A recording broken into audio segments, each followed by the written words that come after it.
Bearcat Bounce Podcast, back at it again. As always, guys, it's a Monday. That means it's time to usher in two spectacular Bearcat boys for the Bearcat Bounce. It's time to reminisce on the recent success that the Bearcat sports programs have exceeded, but you know what? That weekend was a little different. Before I go on that, it's time to welcome in the two guys, two buds, two boys. One's a fish head, one's a diaper head. Aaron, Chad, gentlemen, how are we? I'm doing great. Yeah, it was quite the weekend. Yeah, it was. Did you get it? Did you get to make it Sunday, or did you not get to go? Well, didn't get home from the birthday party that we threw until like 10:30, so it was a big negatory on my end. Did you see what you missed yesterday? I did. Yeah, and you know what? So 3 of my friends actually went. It was a last second pull of the dice. They went on Saturday night. They were like, never miss a Sunday show. So they said, let's go. Heard it was great. A lot of people are saying one of the best they've ever done. So, but little While My Guitar Gently Weeps to open on Sunday. Oof. But they say that was one of the best they've ever done every single show, you know? Right. But you know what you can't say, though? You can't. Well, first off, Aaron, Mr. Diaperhead, how are we? I'm doing well. I'm doing well, man. I mean, it was a great day. I'm much more sober today than I was last night. Well, we can change that. No, I'm good. Just drinking some electrolyte water right here. There you go. Bounce back, survive, energy. But you know, guys, you could say every new fish show is the best fish show they've had. But it's going to be quite difficult to say that every big recruiting official visit weekend is the best that the Bearcats have after what they just did this past weekend. That's why you see the fourth man of this entendre down here below me, Mr. Mick Walker, one of the busiest mans on planet Earth come Saturday. Not 1, not 2, not 3, not 4, not 5. Not even LeBron James could have thought of this when he made the decision. But 8 commitments over the weekend. That's phenomenal. After an official visit, Mick Walker, sir, how are we? I'm doing good, Brad. I really just needed to come on this to hear the how are we. That's really welcome in. I can get off now if that's really this. I wanted to hear it live and in person in the flesh. Okay. All right. Well, thank you for coming on, Mick. That was spectacular. Danco Transmission Bearcat Bounce Podcast. We'll see you guys next weekend. I'm joking. But a quick shout out to Danco Transmission. $10 off your next oil change. Mention the Bearcats. Mention Mick Walker. Mention Chad. Mention Aaron. Anything. Mention them. But Mick, we'll dive right into it, man. You were probably not expecting as busy of a day once Saturday started to begin. But going into Saturday, did you have any anticipation, any inkling that, hey, this could be something really, really special unfolding? No. So on the preview, I obviously I wrote that Day was committing and he was going to commit while he was in Cincinnati. And as has been talked about, I don't think he was going to sit there and commit to like recommit to Indiana sitting in Kerry Humm's office. That would have been a little bit weird. But awkward. Would have made for a great game come later on this year when Indiana comes down. But yeah, no, that was yeah. So I mean, and it was just behind the scenes, this is the thing that we were working with Steve because Steve was helping us out a lot this weekend. And we coming into Saturday, I didn't have one word written on any of these commitments. So to get all 5 of them done was crazy. Thank you to Taylor, thank you to Chad, thank you to all these guys that helped us get it done. And I'm glad you guys, everybody got to enjoy it and bask in the good day that it was. Thank you to Tonk. I'm going to send you that $10, Mick. It's for you. Thank you, Tonk. To the Dragon Slayer. So, Chad, also, I mean, you know, we've heard numerous different podcasts and appearances, this, that, and the other. It was kind of, you know, a Saturday comes, it's a visit Saturday. It's supposed to be somewhat of a mundane day. Let the staff do their thing with the players. When did you start to get word that, okay, this fish concert is now becoming a fish and work concert more than just a go and reminisce on my 14 years ago type ordeal? As soon as I got in the car to go to the concert, my Yeah. phone started going off. Like it was right after Day had committed, like we talked about last night. So it was just kind of like a contagious thing that bounced through the 7th floor of the Linder Center. Players were in meeting with coaches, and each player, as they met with the coach, committed. And like we talked about last night, the thing is usually the exit interview on Sunday is when this happens. Like that's when it's like, all right, are you in or you out?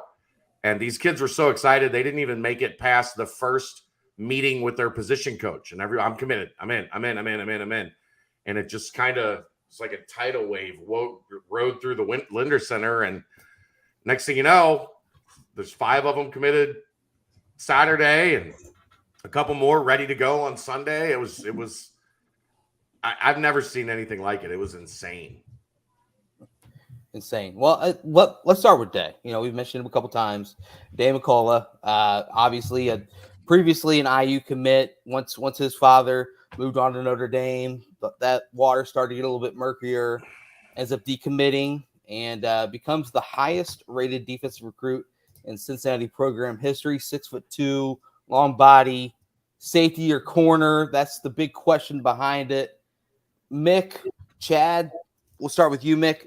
What does Day bring to the Bearcats other than obviously a very athletic pedigree, and then on top of that, a very high rating as well? Yeah, we're just calling everybody defensive backs from now on. That everybody is defensive backs. Right. If they commit to Cincinnati, they're a defensive back. That's how it works. I legitimately had another college coach ask me today, are they done? Are they going to take any more? And I go, I couldn't tell you. Yes. But getting back to Day, I got to see him a little bit about a year ago at the Under Armour camp, and I came away impressed then. And he's a guy. I mean, he's first off, he's a great kid. He's got a great personality when it comes to just he's a smart guy. He knows the game of football, but he's very well in tune with all the other recruits and whatnot. So it's going to be a big boost to have him in the class. Player wise, I mean the options are limitless. You can talk about a corner at 6'2". You can talk about a safety.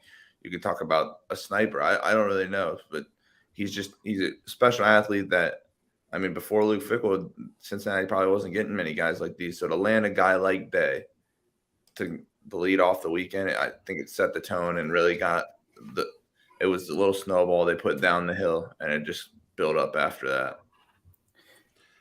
Credit to Kerry Combs, right?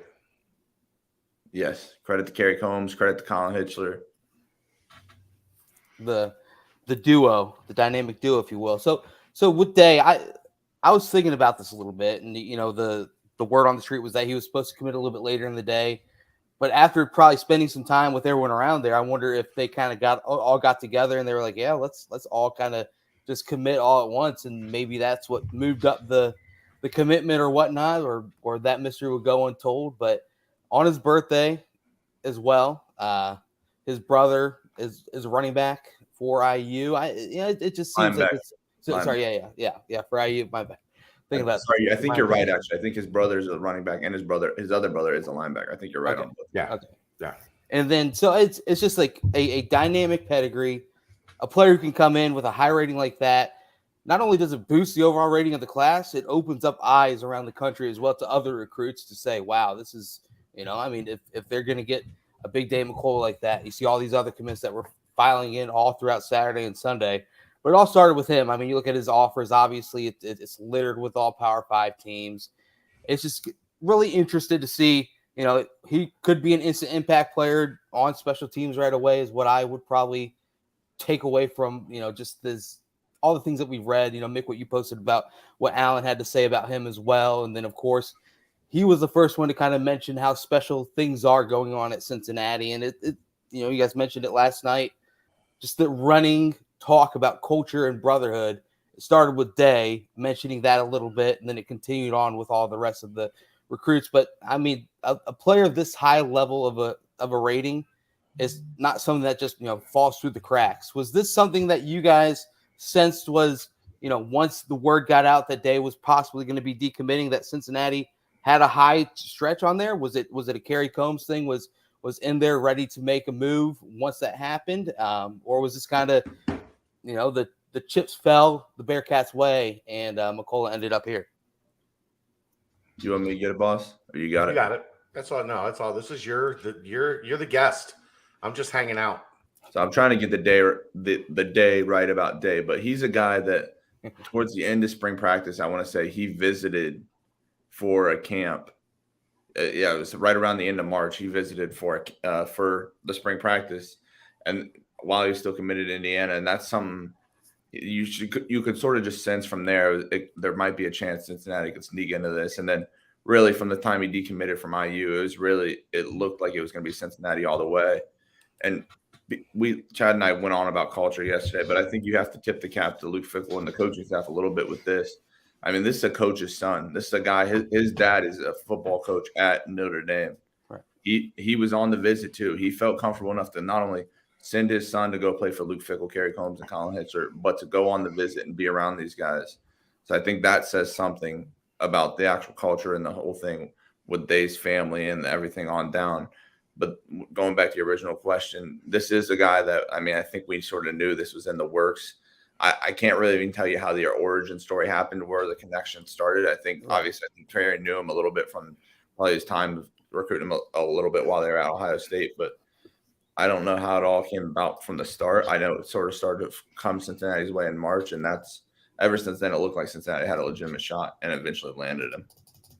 Mick, how much? I was just going to say, remember, his brother was committed to Ohio State. Yeah.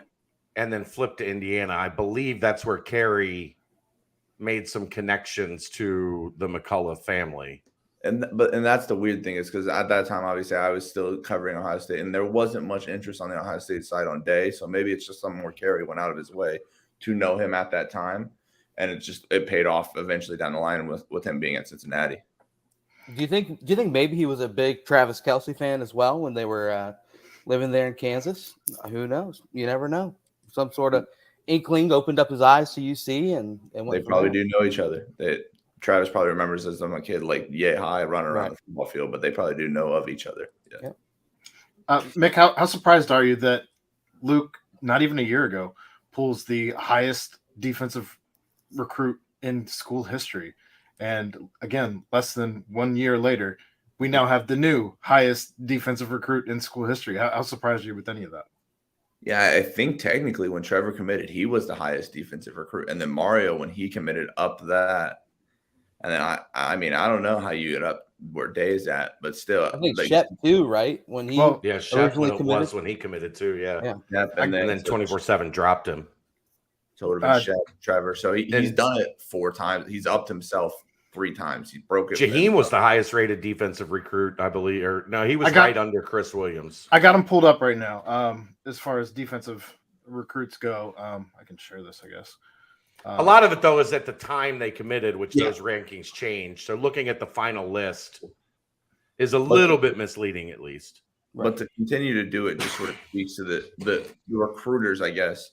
You have to think when Fitt came in, he brought in a lot of guys that were going to be good football coaches and guys that were going to be able to coach the team the way he wanted. And now you can see Fitt sort of assembling a staff of guys that are also good football coaches, but can also recruit. And I think you see that with a guy like Kerry. I think Darren Page is a very good recruiter as well. Mike Brown, obviously, he got a commitment himself this weekend. And Mike Cummings, he isn't a guy that would have struck you as a big recruiter with his track record coming from Central Michigan, but his approach, I think, is something that really resonates with guys, especially along the offensive line. Which is exactly where we're going next. Obviously Dave McCullough, highest rated defensive commit in program history up to this point, and who knows where the next chips will fall, but it's only going up from here if you follow past trends. But Joshua Gregory then becomes commit number 2. I guess it was between Northwestern and Cincinnati is what I was able to read a little bit. But he was the one that kind of opened the door on all of the Mike Cummings comments and all the Mike Cummings, just kind of boosting up kind of the fantastic coach that Cummings really is. And so, Mick, you were able to talk to Joshua, and first off, you look at his height and his overall profile. I mean, 6'7". It's got to have Cummings just oozing with excitement to try and get him in there, get him with Brady Collins, and see if he can't mold him into an NFL player. But it seems as if Gregory kind of has his eyes set on the prize, on the next level. He wants to be great. So, and he sees what Cummings is able to bring out in the offensive tackles that he's done in the past. What were you able to kind of dig through when you talk to Joshua, when you talk to others about Joshua? Because he seems like, 6'7", 270. You see his picture on his Twitter profile, his what's it called? Not the AVI, but the one behind it, the banner. He towers over everyone else on his team. So it's what are the Bearcats getting into Joshua Gregory, and what were you able to kind of dig out about his recruitment as well? Yeah, so I mean, if I were to be a Cincinnati fan by myself, this would be the guy that I'd be most excited about beyond even the defensive backs, just because knowing the impact that if Josh hits the field, gets the coaching from Mike Cummings, the impact he could have on this team. That this is the type of guy that Cincinnati needs desperately at the offensive tackle spot. So I'm very excited to see what they can do with him. He's a guy I know that Alan True, who's our Midwest guy, so he does some Missouri, is a big fan of. He's been talking to him and sort of working with Josh for a while now, and just about stories. So he's somebody that when I told Alan that Josh would be committing, he was excited for Cincinnati. He thought it was a good fit for Mike Cummings, and he thought it was just an overall very well meshed fit on developing a guy into what he can be. And Josh is somebody that, like you said, he's got all the traits. He also seems like a very smart kid, looking at the fact that he was considering Northwestern, the school that he goes to in St. Louis. He's somebody that's going to come in and do it the right way. And that's why I'd be excited. I think he's going to do things the right way. He's going to be what he seems like a very safe guy, but yet has a good upside. And I think that's what you'd have to be excited about. And it also seems as if, because in recruiting past, sure, the talks are still about, winning championships and getting to play at a high level at Cincinnati and win football games, this, that, and the other. But it does seem as if the talks with Cummings is a lot about how he is able to develop the offensive lineman into NFL prospects. Because, at Central, you aren't necessarily competing for a national championship every year, but you have the ability inside of that position room to grow and develop under his tutelage. So is that something you kind of heard throughout all the commits throughout the weekend? Yeah, and I think obviously winning is huge. These are guys that are competitive and they've been competitive since their youth. But the fact of the matter is, only one team can win a national title every year. Mm-hmm. There's 200 plus guys that can get drafted and can have a life-changing type of experience when it comes to money. So that's why I think a lot of focus goes on that. And I think Chad mentioned it when the draft came around. That's what made the Cincinnati having 9 guys get drafted such a big impact, is because it shows that you can do it. You can make your life-changing money. You can make that kind of move at Cincinnati.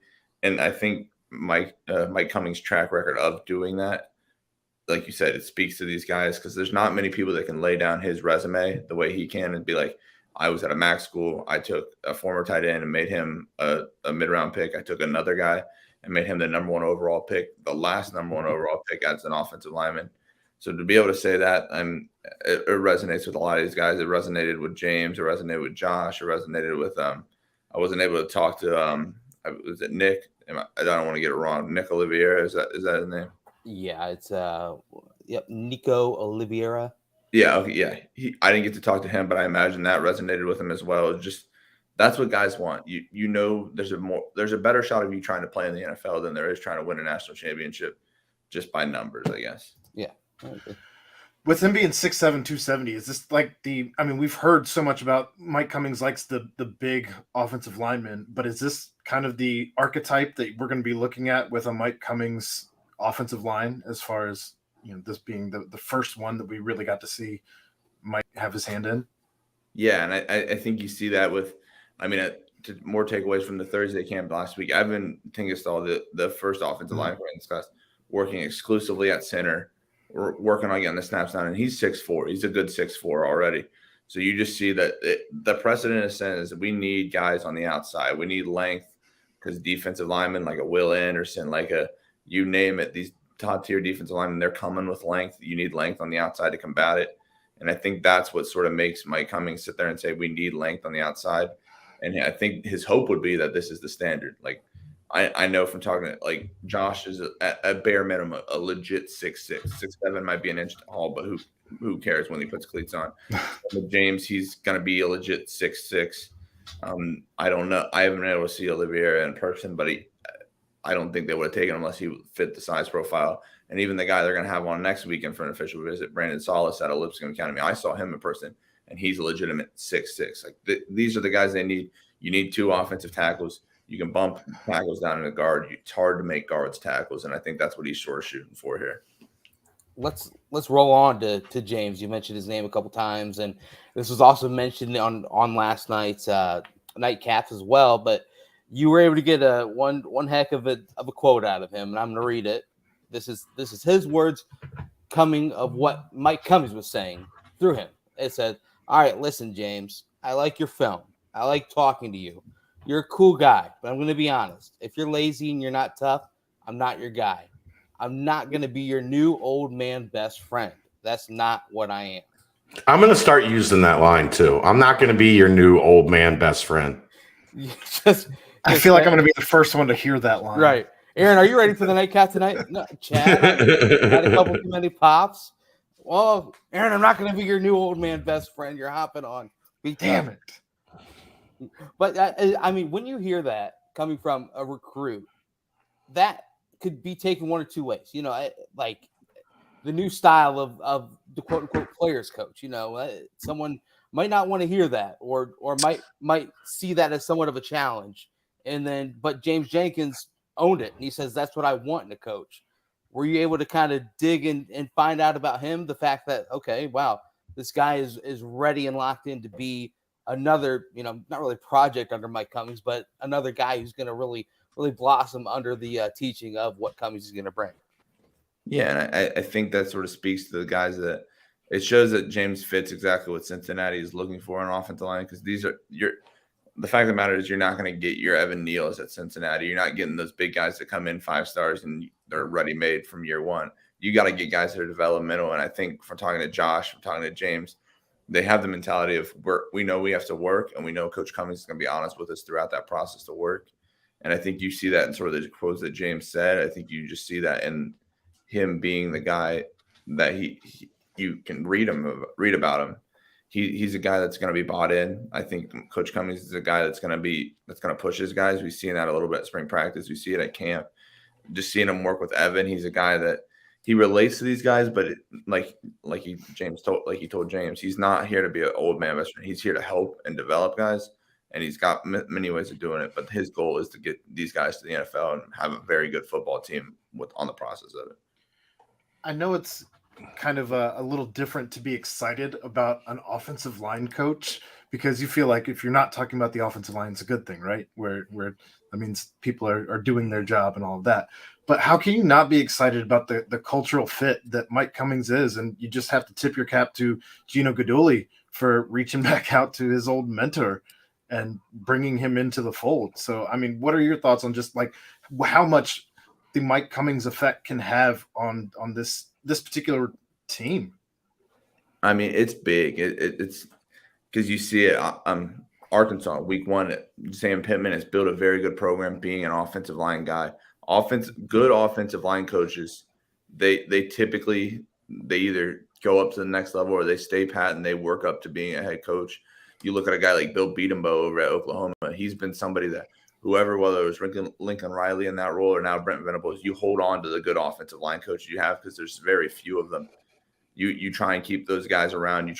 So you can have programs and guys where you know and trust their developmental path, because they always say, offensive line is probably the toughest position to scout. It's the toughest position to recruit from, just because there's so much guessing. When you get a guy you can trust to eliminate some of that guesswork and eliminate any sort of questions you have, it makes it such a big impact on a program. And I think, honestly, bringing Kerry Combs back is awesome. He's a great guy. Landing all the assistants they did. We haven't talked much about James Ross, who's the new Snipers coach. I think he's an awesome dude as well. But there might not be a bigger high that when it comes to just impact on a program than Luke Fickell hiring Mike Cummings if he can be what he was at Central Michigan. How the hell had no one else picked him off from Central Michigan? Well, UConn did, and then somehow he got away again. Was he going to be? He was O coordinator, right? So yeah, he was the O coordinator. I mean, I guess it's technically like a lateral move would be offensive line coach at Cincy type ordeal. I I don't know. Maybe it's just he just had that connection with obvious with Gino and then Luke. Once Luke talks to somebody, they seem to quickly flip a switch and say, "Yeah, I need to join that movement that they have going on." So, yeah, I think it's a huge get, obviously, and Aaron too. I'm excited to see what he does with like an Ethan Green, your boy. Just Right. molding him, just a guy that kind of fell in his lap, just a wild animal. But one last thing I want to say about before we move on to the next player is James Jenkins. They have him listed as an interior offensive lineman. I like the quote that you got out again. Mick was just kind of how Cummings is like, you got the longest arms I've ever seen, the biggest hands I've seen, this, that, and the other. You're an offensive tackle. Is this another situation like defensive back where you bring the players in and you see where they're fitting and mold them after that? Or is it kind of just, they have it pegged down and pinned down kind of where they hope to see them at the next level? Yeah, I think Cincinnati, if they get their way, would love to have James play offensive tackle.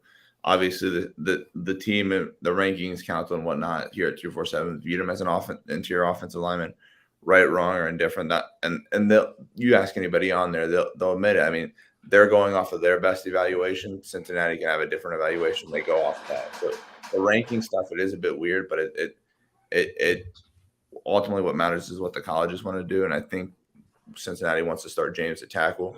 Now Cummings was also honest about him. Hey, changes happen, and if you end up changing into an interior guy, that's going to be fine. I think James is open to that as well. It's just I think Cincinnati wants to try a guy like this with long arms, and that's the big thing. Is if he's not, he lists at 6'5", if he's 6'6", anywhere from 6'4" to 6'6", whatever it is, if he has those long arms, that's the game changer really, because that combats the length. And that's the big thing is it's hard for these like the rankings at the 247s and whatnot to get the verified length measurables, except for when they go down and do like the Under Armour or the Adidas All-American Bowl. That's when they really have time to sit down and factor those in. But there's just not enough time in the day for Andrew Ivins, who helps cover Florida, to drive up to Tampa and Carrollwood Day, measure James Jenkins' arm length, and then say, hey, let's move him to tackle. It's a best estimate. It's a best way of their evaluation and moving on it. That'd be a lot of traveling. State of Florida is massive. It's insane. Jeez, but move on. Anything more on Jenkins, Aaron, or Chad? I think we can move on to one of the a guy whose tape I loved. I mean, all the tapes are awesome, but when you have obviously the skill position players have a little bit more pop on their tapes, if you will, if you're into video games and whatnot. But Manny Kobe, man, he is electric. He starts his tapes off with a couple of kickoff returns for touchdowns. He's catching passes. He's finding creases and taking it the distance. I mean, how did the Manny Kobe recruitment develop? He obviously mentioned Page a lot, which is what you also brought up earlier, Mick. Was this kind of one where Page really picked him out and said we need this guy and did all they could to pull him out of Florida and bring him up? Because man, he has some really good tape. He looks like he's a dynamic player. Yeah, and I think in a running back specifically, it's a position where a guy like Darren Page can go out and he can scour and do a little more detail and digging on to find the guy he likes. Manny ended up being that guy just because what we've talked about multiple times. Corey Kiner, he can do a little bit of all, but he's a bigger guy. Stephen Bird, he's a guy that's going to be a power guy. And Manny's a guy that you bring him in, he could play slot, he could play in the backfield. You could put him all the way out wide if you really wanted to. You could bring him in 2 back sacks with Steph and Manny, and it could work out all these different ways just because of the skill he has. I think that's a big thing on when it comes to Darren Page. Found him and it was like, hey, this fits in the room, because that's something I think as a running backs coach and in Darren Page's shoes, he's constantly looking at is how do we stack this on one another and make it fit. You can't have a ton of squares. You got to have some circles, some squares, and make everything fit and look all cool and nice. And I think that's what Darren Page did. So he's kind of like a Swiss Army knife, right? To where, I mean, he's described himself as a guy who's going to go out there and catch the ball for you. So, I mean, as he's advertising that being his biggest asset, what else because I feel like there's not a whole lot else out there that he's kind of put out there in the interviews. So what else can we look to see with Manny Kobe outside of just the hands? No, I think he's got some good speed to him too. I think he's got some good pop when it comes to athleticism. And I think he's somebody that is going to do whatever Darren Page asks, whatever the team asks. He's a very bought-in guy. It's not often that you have one of these things happen where you have other media members reach out and say, hey, this kid is a good kid. Cincinnati got a good kid, but that happened with Manny. I had somebody reach out from within the network and say, hey, Manny is a good kid. If you need anything from him, let me know. But he is a very good kid. Cincinnati got a good one. And that in itself speaks for the kind of guy and the person that Manny is, along with being the special and the versatile talent. So it's out. Chuck McClellan, I don't know. Would he have another year if he wanted to, Chad? I don't know what his eligibility looks like after this season, but seems like it's, like you mentioned, that the bigger backs, and then with the with kind of the thunder and lightning, the lightning is what Kobe's going to bring. So Chuck might even have two. Who knows? It's hard. Yeah, exactly. I feel you can say that about every player on the roster. The point with Chuck being is he had 2 medicals. Right. So he could get one of those years back, and he can get a COVID year. Yep. So he might be a Bearcat in 2027. He might be the case study. 27-year-old. In his 9th season in Cincinnati, Charles McClellan. Who knows? Rushes for 3,000 yards. Just slides right into the running backs coach's role. He just takes it over. Player coach. Right. Walt Stewart's like, oh wow, you really did the express route to this, huh? Yes, you did. All right. I mean, he just looks. I watch his tape if you have the time to, because I mean, even though we kind of mentioned him as like a lightning, he's got the speed, the burst, the ability to break open. Hey, he does lower his shoulder on a lot of runs too, just showing kind of he's legit. He might be a little shorter than 5'11" or taller than 5'11", but it's kind of just a guess when it comes to that, like you said, Mick, because it's kind of eyeballing things. But you watch him; he's physical at the end of runs as well. So I'm excited to see what he brings to the table. But next up was the last commit of Saturday, and it's Jonas DeClona. Am I saying that right? Is it DeClona? Do we know? DeClona, yeah. DeClona. There we go. Jonas DeClona. Yep. DeClona. Yeah. And yet another guy that a lot of excitement with him. He's a multi-sport athlete, which is what we've heard the staff and Luke really love.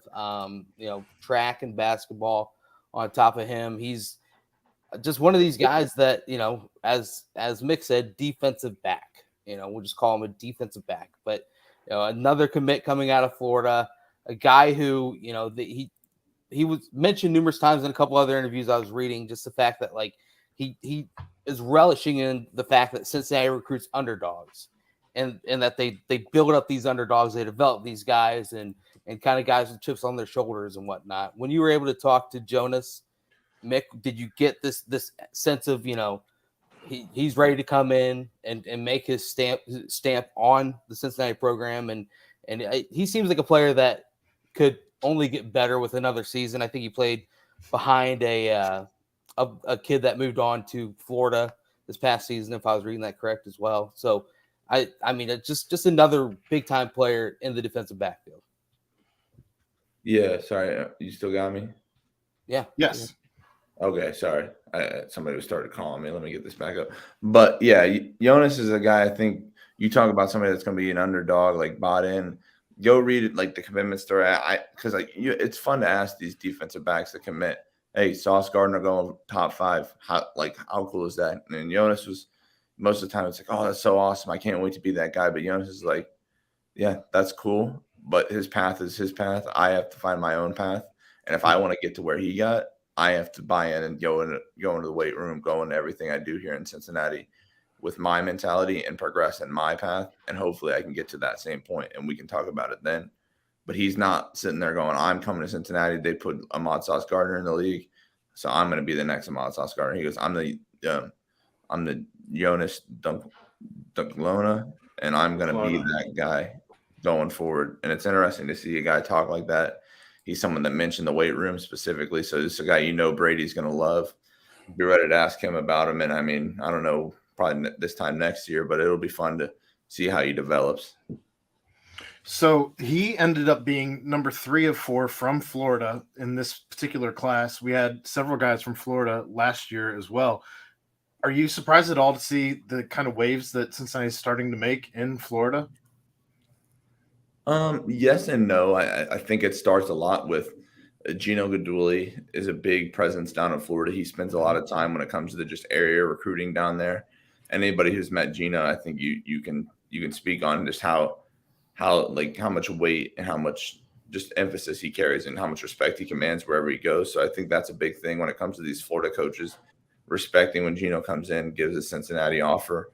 And then you like we said, you build a staff that can recruit. Darren Page can go down there and land a Manny Covey. Mike Cummings going down there and getting James Jenkins, like we mentioned earlier. And then you got Kerry Combs coming in, who's recruited the state of Florida a lot in his time. Coming in, gets Jonas, and then now gets Luke Evans, who we'll talk about later. It's just you build a staff of guys that can exploit the areas that you know are talented. Because that's typically how staffs build is you got to have some guys that the big hotbeds are California, Texas, and Florida, and you got to be able to go and get some out of those states if you're going to build a class. And Luke Fickell sees that. He saw what he's at Ohio State, and he's built a staff that can do it here.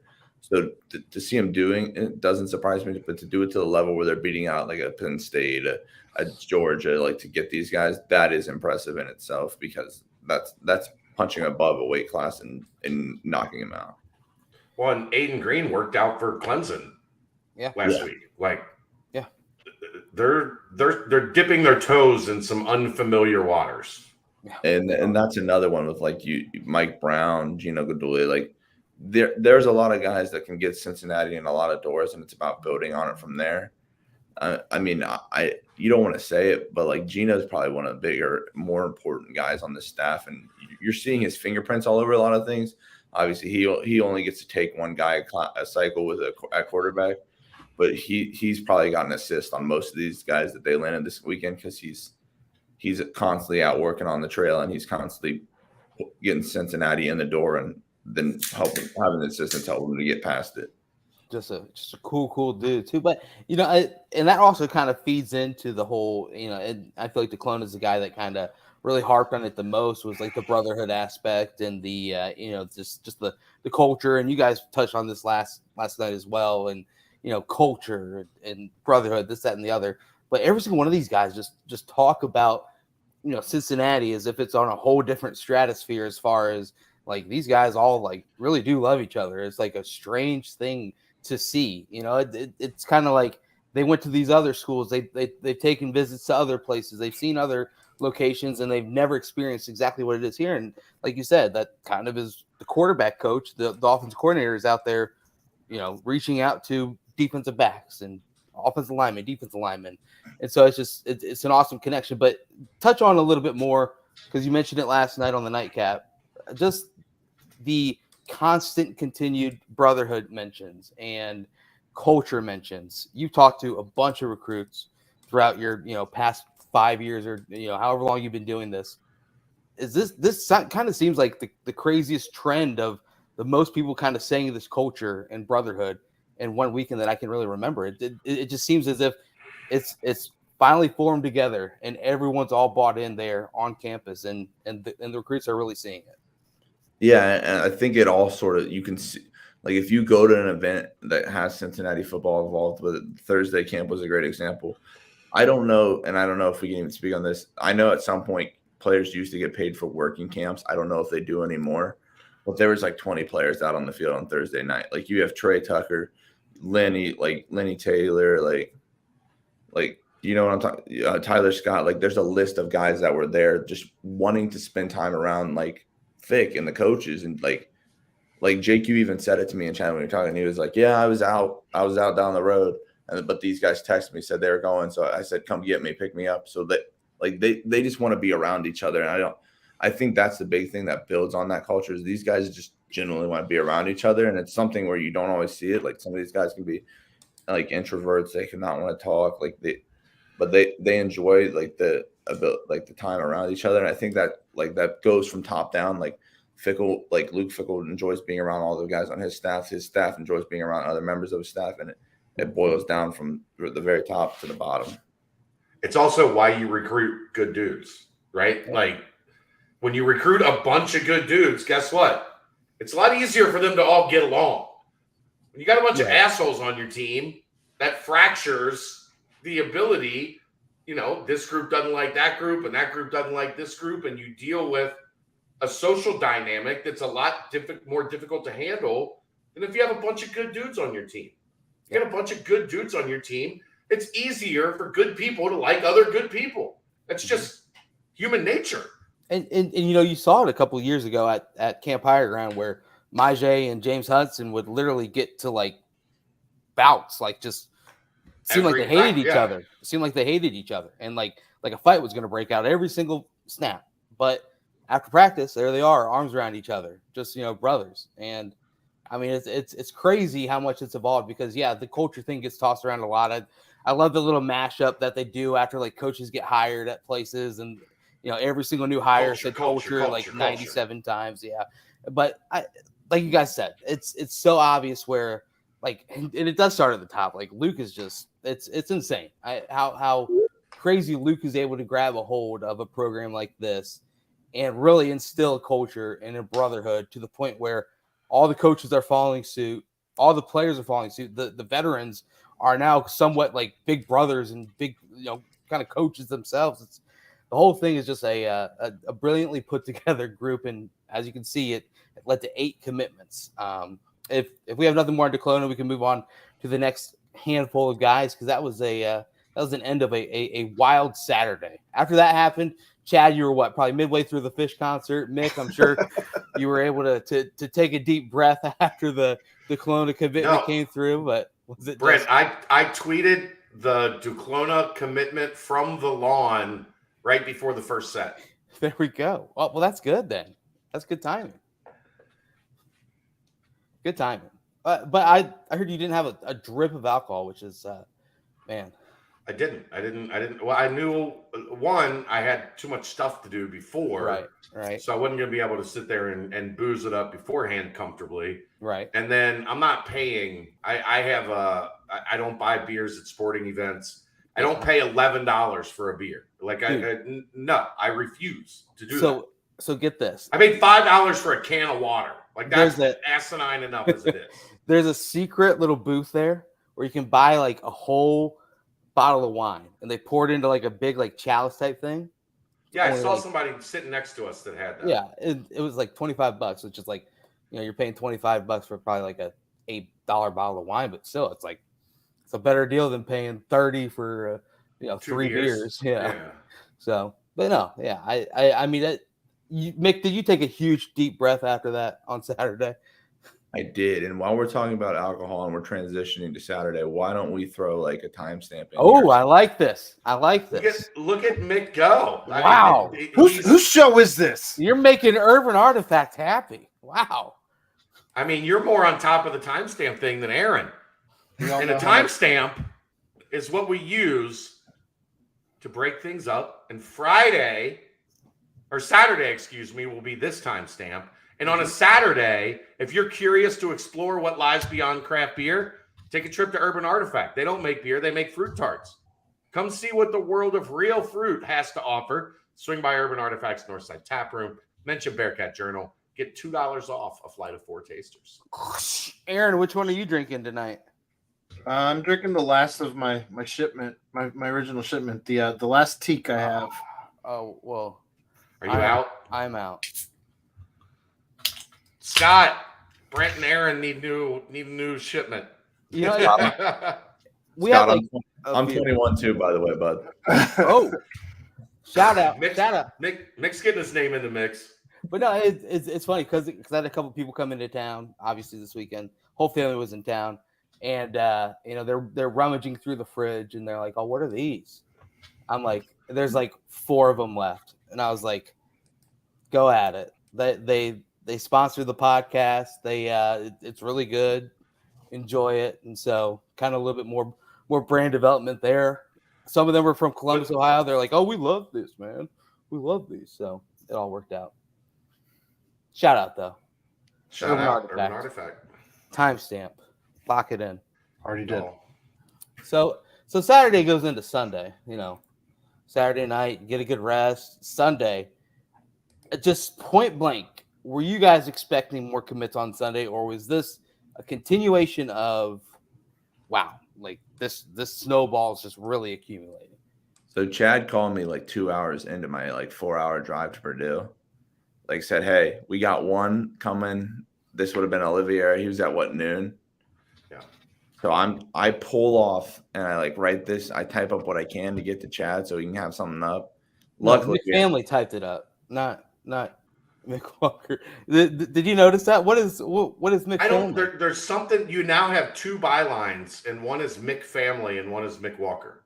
yeah, that's literally just so like the one Mick Walker is obviously my work account. Mick Family is so my like family can read my stuff. It's just because I had two. At a time I had two 24/7 accounts, one to Bearcat Channel and one to Bucknuts. Well, they both on my screen say Mick Walker. Yeah, I don't know how to change that part. I need to look into that, but that's Mick, why I also have a burner. Mine's not as obvious as Mick Family, but I do have You don't even post on your real account. I know I don't. I need to get better at that. But what the hell? You got a burner to post, and it's not. believe me, I don't post on the burner either. I It's just pay going like What the hell do you have a burner for if you don't post on the I burner? pay $10.99 a month because you know why though, Chad? They got you'll remember this. the Chad, boss you is remember talking this. either way. What's that? Yeah, What's that? That's fine. Yeah, That's yeah. He's the giving me boss money back from his paycheck. Yeah, exactly. but get this. So I joined. Remember this when you said the next like 10 people to join will get a free pair of Bearcat practice shorts. Yeah, that was. Should I tell this story? I don't even know if I. Guess should tell who this story. never got a pair of Bearcat practice shorts? Me, because this was a this was something that was told to me by someone that is in a very powerful position in college sports now at another university a long way away. Oh, put two and two together. I think we all know. And that person told me you should put on there the next 10 people that subscribe. We'll get them some practice shorts.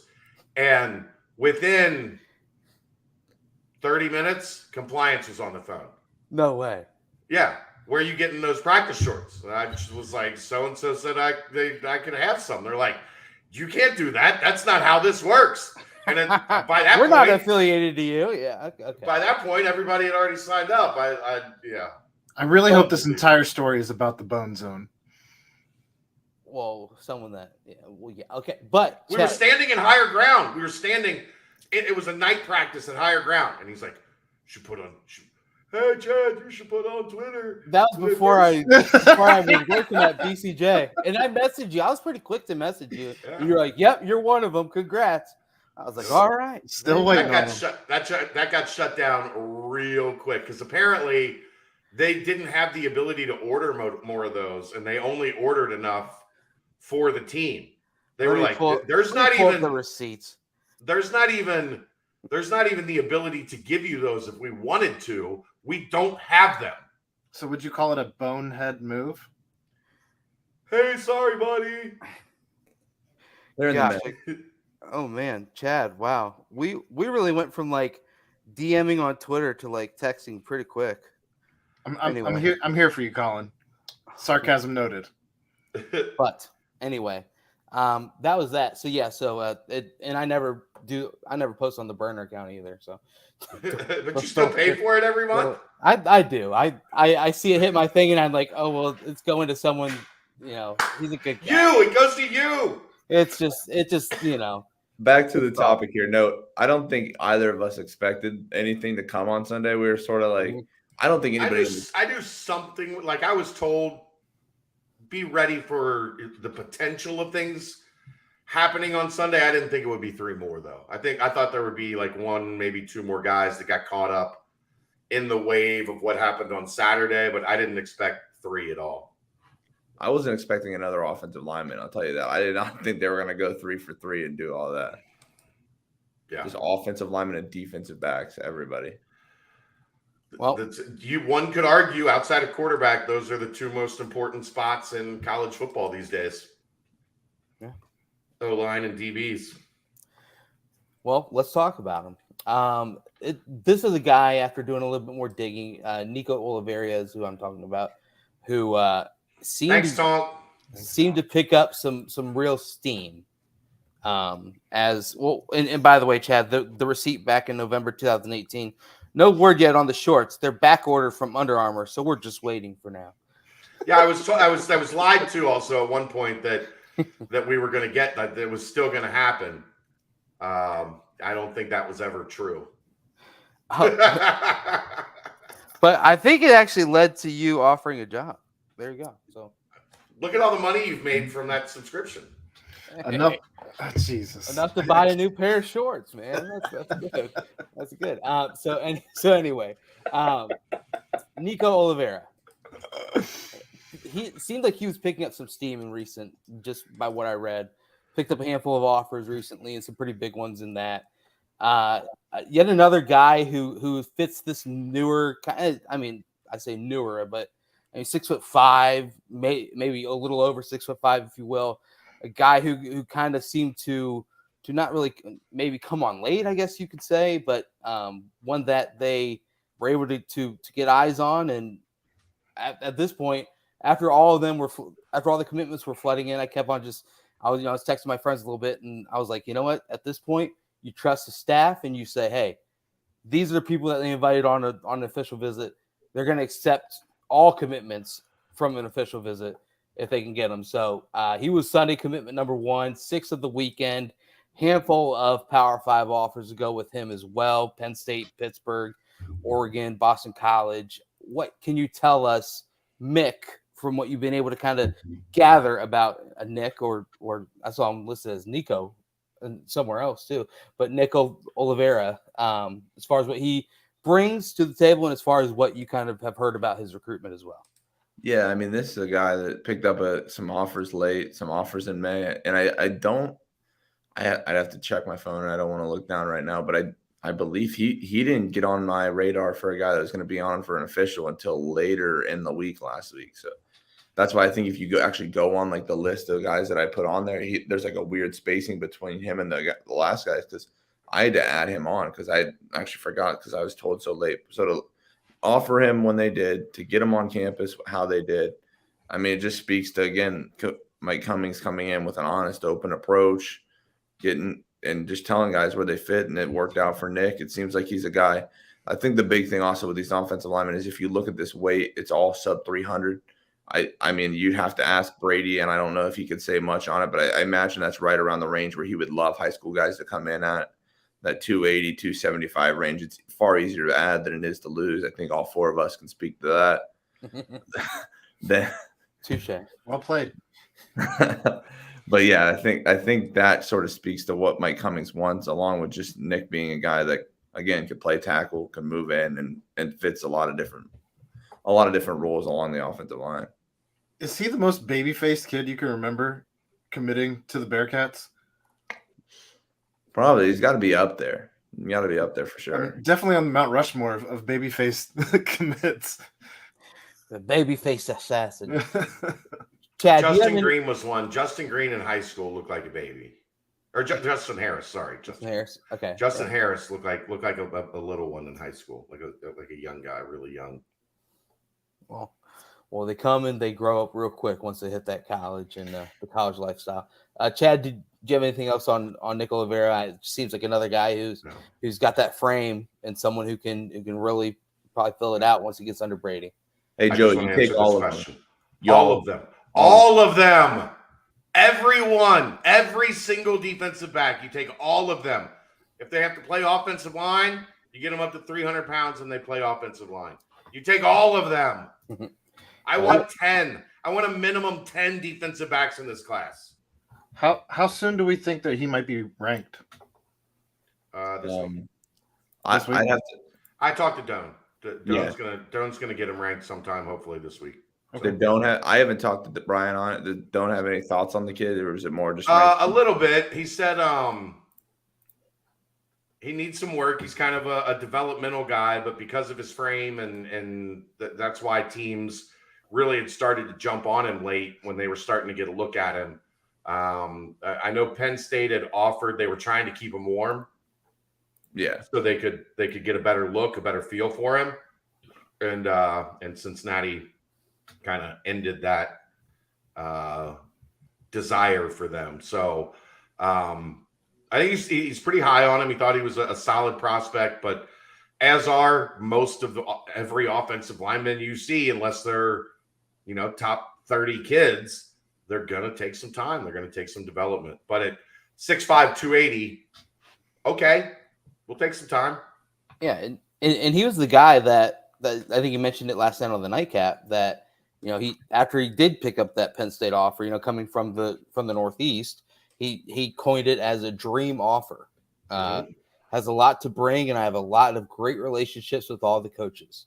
So you get a dream offer from the Northeast, from Penn State, and then so June 2nd. So what? And you committed yesterday. Three days later, you're a Bearcat. Yeah. So it just speaks volumes to everything that they've been able to do. I mean, and like you said, the frame is there, and now you get them underneath Brady, you get them underneath Coach Cummings, and they can morph him into whatever they want to. So he was number one of Sunday, and then number two came.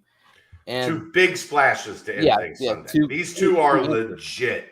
Yeah, they absolutely are. First was, you mentioned him already, Chad. He recently had a visit to Clemson. They worked him out. It's Aiden Green. Man, another guy. You watch his tape, and of course, a skill position player. Kind of pops out, man. He is big time wide receiver. Can go up and catch the ball, climb the ladder, has speed as well. Yeah, it's a guy who went to a big time school, who goes to a big time school in Tennessee as well. Man, what can you guys tell me? What more can you spill on top of us about Aidan Green? I mean, I think coming into the weekend, I don't think they would have thought this was going to happen. Like, I legitimately think that they thought he might get some other offers. He might take some other visits, and hopefully they can stick around and land him. Same with Manny. Manny was another guy that, just talking to some people after the camp on Thursday and talking to him, but like before the visit came in place, there was some other big time schools that wanted to get these guys on campus and see them. And for Cincinnati to lock them down early in June, and we talked about it a little bit, and you mentioned with the good guy stuff, like Cincinnati recruits good guys. So it's rare to see good guys just jump ship from a program like Cincinnati. So to get him on campus, to get this to happen, like you said, he can bring a lot, and it also allows you to feel a little more safe when you're going after the Anthony Browns and the Malik Ilseys the rest of this month, knowing, hey, even if we get one of the two or 0 for 2, we at least have Aiden Green right there for us to go get and to rely back on, because he's a very talented guy to have in the class. Now, of course, we've seen the Alec Pierce comparisons already with him, but where do you see him lining up with this offense? Oh, I think this is a guy, if you're going recent, maybe more of a Tyler Scott. I don't know. I don't think he's an Alec Pierce guy, but I've seen people trying to compare him mainly on that. Just on the fact that he does a really good job high pointing the ball. Right. Yeah. There was some arguments on the boards. Yeah. So I think if you're fitting this in and you say you take 3 wide receivers, I don't know, the 3, 4, whatever the number is, and they could take more. Obviously, taking more doesn't mean that something's wrong with Malik or Anthony. It's just, I think they have a luxury now where guys want to be in this class. So I think that's something they're going to have to manage, is numbers. But this is a guy, if you're slotting in the roles on the last team, I think if you land everybody you want, you obviously put Anthony in the Trey Tucker role. You put, I think Malik Elsey fills more into that jump ball guy with the Alec Pierce role, the deep sort of stuff. And this is the guy you put on the backside. What is that, Chad? I know you have a specific name for it. I don't know the football. Jaden Thompson. Yeah, it'd be the Tyler Scott, Jaden Thompson. I don't know if it's the boundary field. It's the field. The field is the wide side, where generally over top of the slot, the same side as the slot. Yeah. The boundary was Alec Pierce. Like, you're in the short side of the field. You're generally matched up, man up with the other team's boundary number 1 corner. Yeah, so I think this is a guy that they would love to be able to do that and put him on the field and give him some room to work.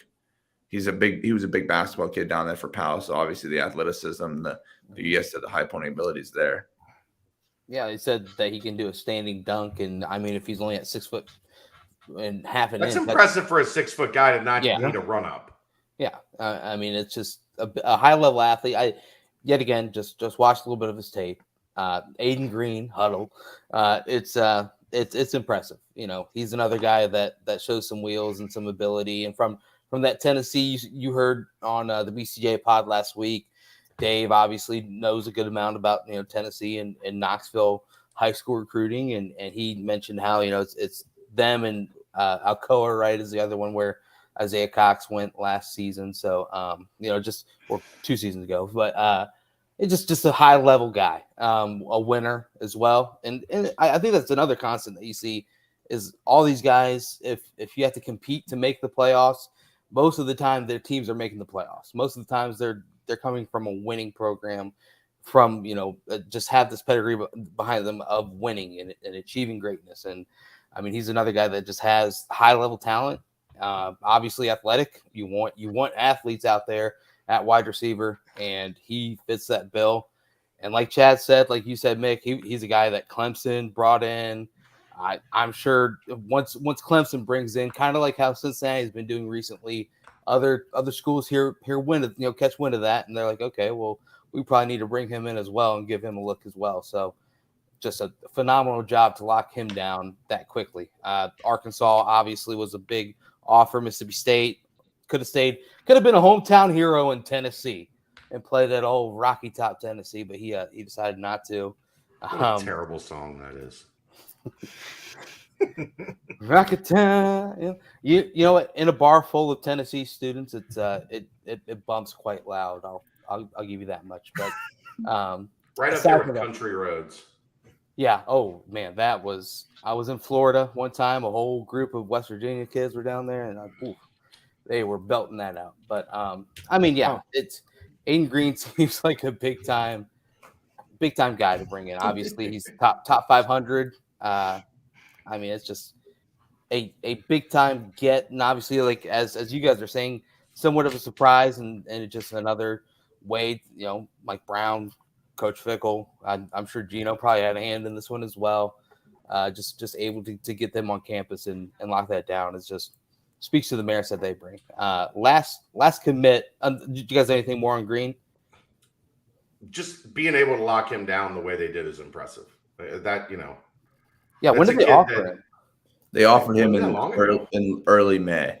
Yeah, so he was on track to 2 officials, Cincinnati and Virginia Tech, but the camps of Mississippi State, Clemson, and I imagine Tennessee was going to be on that list as well. So to get him before that head of steam sort of goes down, the train goes down the tracks is big. Jeez. Yeah.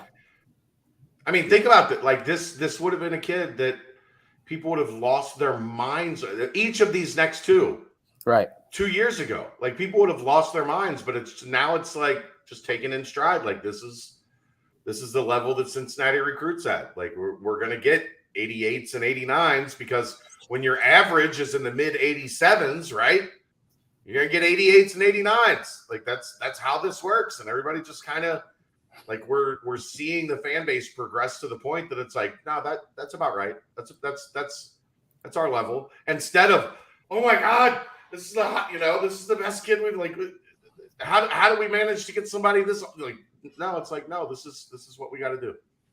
And even to a sense, the day McCullough, it might have just been the writing on the wall with McCullough, but like, you know, if he would have been a commitment like 5 years ago, that would have been like. Oh my gosh, let's build the Fickle statue right now. But right now it's like, yes, the Fickle statue is already being built, it's being constructed, and he's just doing things that we already know he does. So no, I think it's awesome. Well, let's roll into the last commit. And man, last commit of the weekend. Of the weekend, pardon me, yes. Of the weekend. Luke Evans.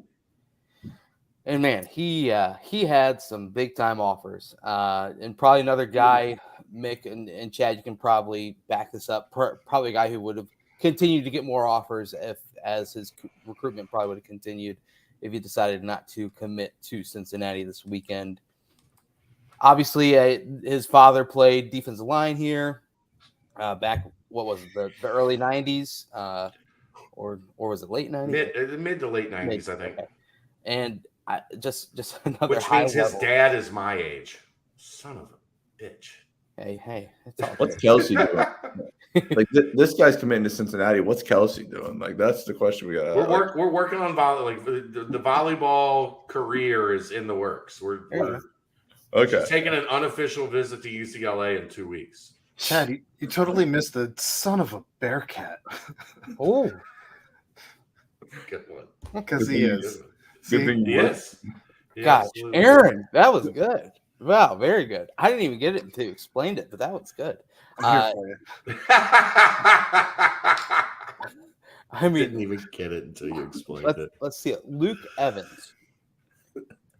This guy's already, people talk about the comparisons, this, that, and the other, but with his length and his ability at the corner position, and I know we're just saying DB at this juncture, but he does fit that mold of what Cincinnati's been recruiting recently at the cornerback spot. And he, of course, the thought of Sauce Gardner gets tossed out there as well with just the length and the ability to lock down the opposing offense. Talk about Luke Evans, how this kind of developed from what you guys were able to see and what ultimately led to him carrying on the torch that his father laid in front of him, potentially, a captain his senior year if Luke Evans continues down the path his dad did. But aside from that, just another, high level commitment coming from this weekend. Yeah, like you mentioned the whole Luke Fickell statue. Like I don't know if I'm going that far. I don't know where all this stands, but like there's definitely schools around when it comes to like an Alabama or a Notre Dame or like some of these schools with a legacy. It's sort of like, all right, he's a legacy. It's done. Yeah. Cincinnati hasn't always traditionally been that place because especially in a case like this, he's got the Penn States, he's got the Georgia, like he's got these other offers where it's like, well, yeah, he's a legacy, but I mean, can you really top that? Luke Fickell's shown that you get that legacy factor involved, you get what we have with Kerry Combs involved, we can beat just about anybody, and he did that for Luke Evans.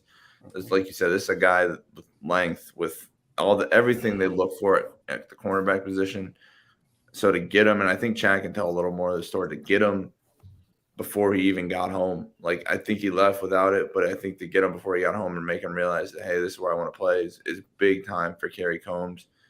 Everybody's been waiting for the Kerry Combs special. This might be one of them. This is probably one of them. I think down the line, if he pulls something else off when it comes to the other news that sort of broke today, if he can do some of that sort of stuff, local stuff as well, that'd be another type of special thing. But to get Luke Evans out of South Florida, one of the best programs in South Florida, Chaminade Madonna Prep is big time. So they had an official visit scheduled to Penn State for next weekend. And there was kind of a divide on, like, they wanted to commit to Cincinnati, Evans, his family, they were ready kind of to make the decision. But a lot of times, like, again, when you're dealing with good kids, they made a commitment to the staff at Penn State that they were going to come. So they want to honor that commitment to that staff. But the way Cincinnati does things is, okay, if you want to honor that commitment, that's fine. But then we have to keep our options open, right? That's part of being honest. Like everybody talks about being real in the process. That's part of Cincinnati being real in the process and saying, okay, like, we understand, but if you do that, every action has a reaction, right? If your action is to commit but also keep taking visits, our reaction is we have to still keep looking out for us. So the Evans family got on the plane to go back home. And then from what I've heard, they had a layover. And at the layover, they called and said, we talked about it on the plane. We're coming to Cincinnati. Then we'll announce when we get back to Florida. And that's the type of impression that was left. Like, they were torn because, when you make a commitment or we're going to come see your school, we're going to give you a chance. Like, there's a desire to hold to that your word on that. But the reaction is, if we hold to our word on that, we might have a situation after next weekend that is different again. So that was the impression that they made on that family, on Percy Evans, his dad. It's going to take me a while for my brain not to call him Jake. And I'm sorry to him. I don't mean that. But when I think Evans, my brain says Jake. I have done that in a few conversations I've had with people, and they're like, Luke. And I'm like, yeah, that's what I meant. But I was one Jake. of them. Yeah, you were one of them. Just thank That's him. That's my brain defaults when I think of Evans. I think of Jacob Evans. Thank him for his shot at Temple and just carry on. I'm bringing the picture back up. If his hair still looks like that, that's kind of the hair that Jacob Evans had on his way out the door, right? It is kind of. So it's not too far off. Here's the thing, though. Mick, have you talked to Andrew about him? Ivans, yeah, literally, he just texted me back about him. Let me see if there's anything. Andrew loves him. Like, he thinks this kid is. Yeah, you're right. That's who he compared. It was in his article that he compared him to Sauce. Because of his length. Yeah, like, because of his ability to make plays on the ball, to maybe be a step behind in trail coverage and still be able to break up the pass. Like, all that stuff we saw Sauce do that was elite. Go ahead, Mick. What the text said? What like exactly what you said? He said he's really high on him. He thinks he's a legit dude that could develop into a big time guy. He said his spring was a little up and down, so maybe that's what paused some people from maybe like this could be a guy they had to battle even more SEC schools for. But I mean, legit traits, legit like potential when it comes to being a number one, maybe like a boundary type of corner. And I think that's what you guys are alluding to. I mean, also his uncle went to Michigan. It is just like all of it combined is the pedigree yet again there. Just a huge athlete on top of having the length and the ability that he's, a lot of people that have testamented him to, and in Ivan's is that his last name, Ivan, and in his recruiting article about him, he mentioned that he's also a dual sport athlete, anchored a 4x100 team that took fourth at states in Florida. Remember, in Florida. And if you're the anchor guy, you're counted on to be the fastest guy. Yes, yeah, and he has a plus 4-inch wingspan. So not only is he tall, he's long. He is a long. That's long. So it's just, man, another commitment like this. And another thing I liked about him is in his commitment picture, and not a lot of schools in the country can do this. They give him the Thorpe Award to hold during pictures. Right.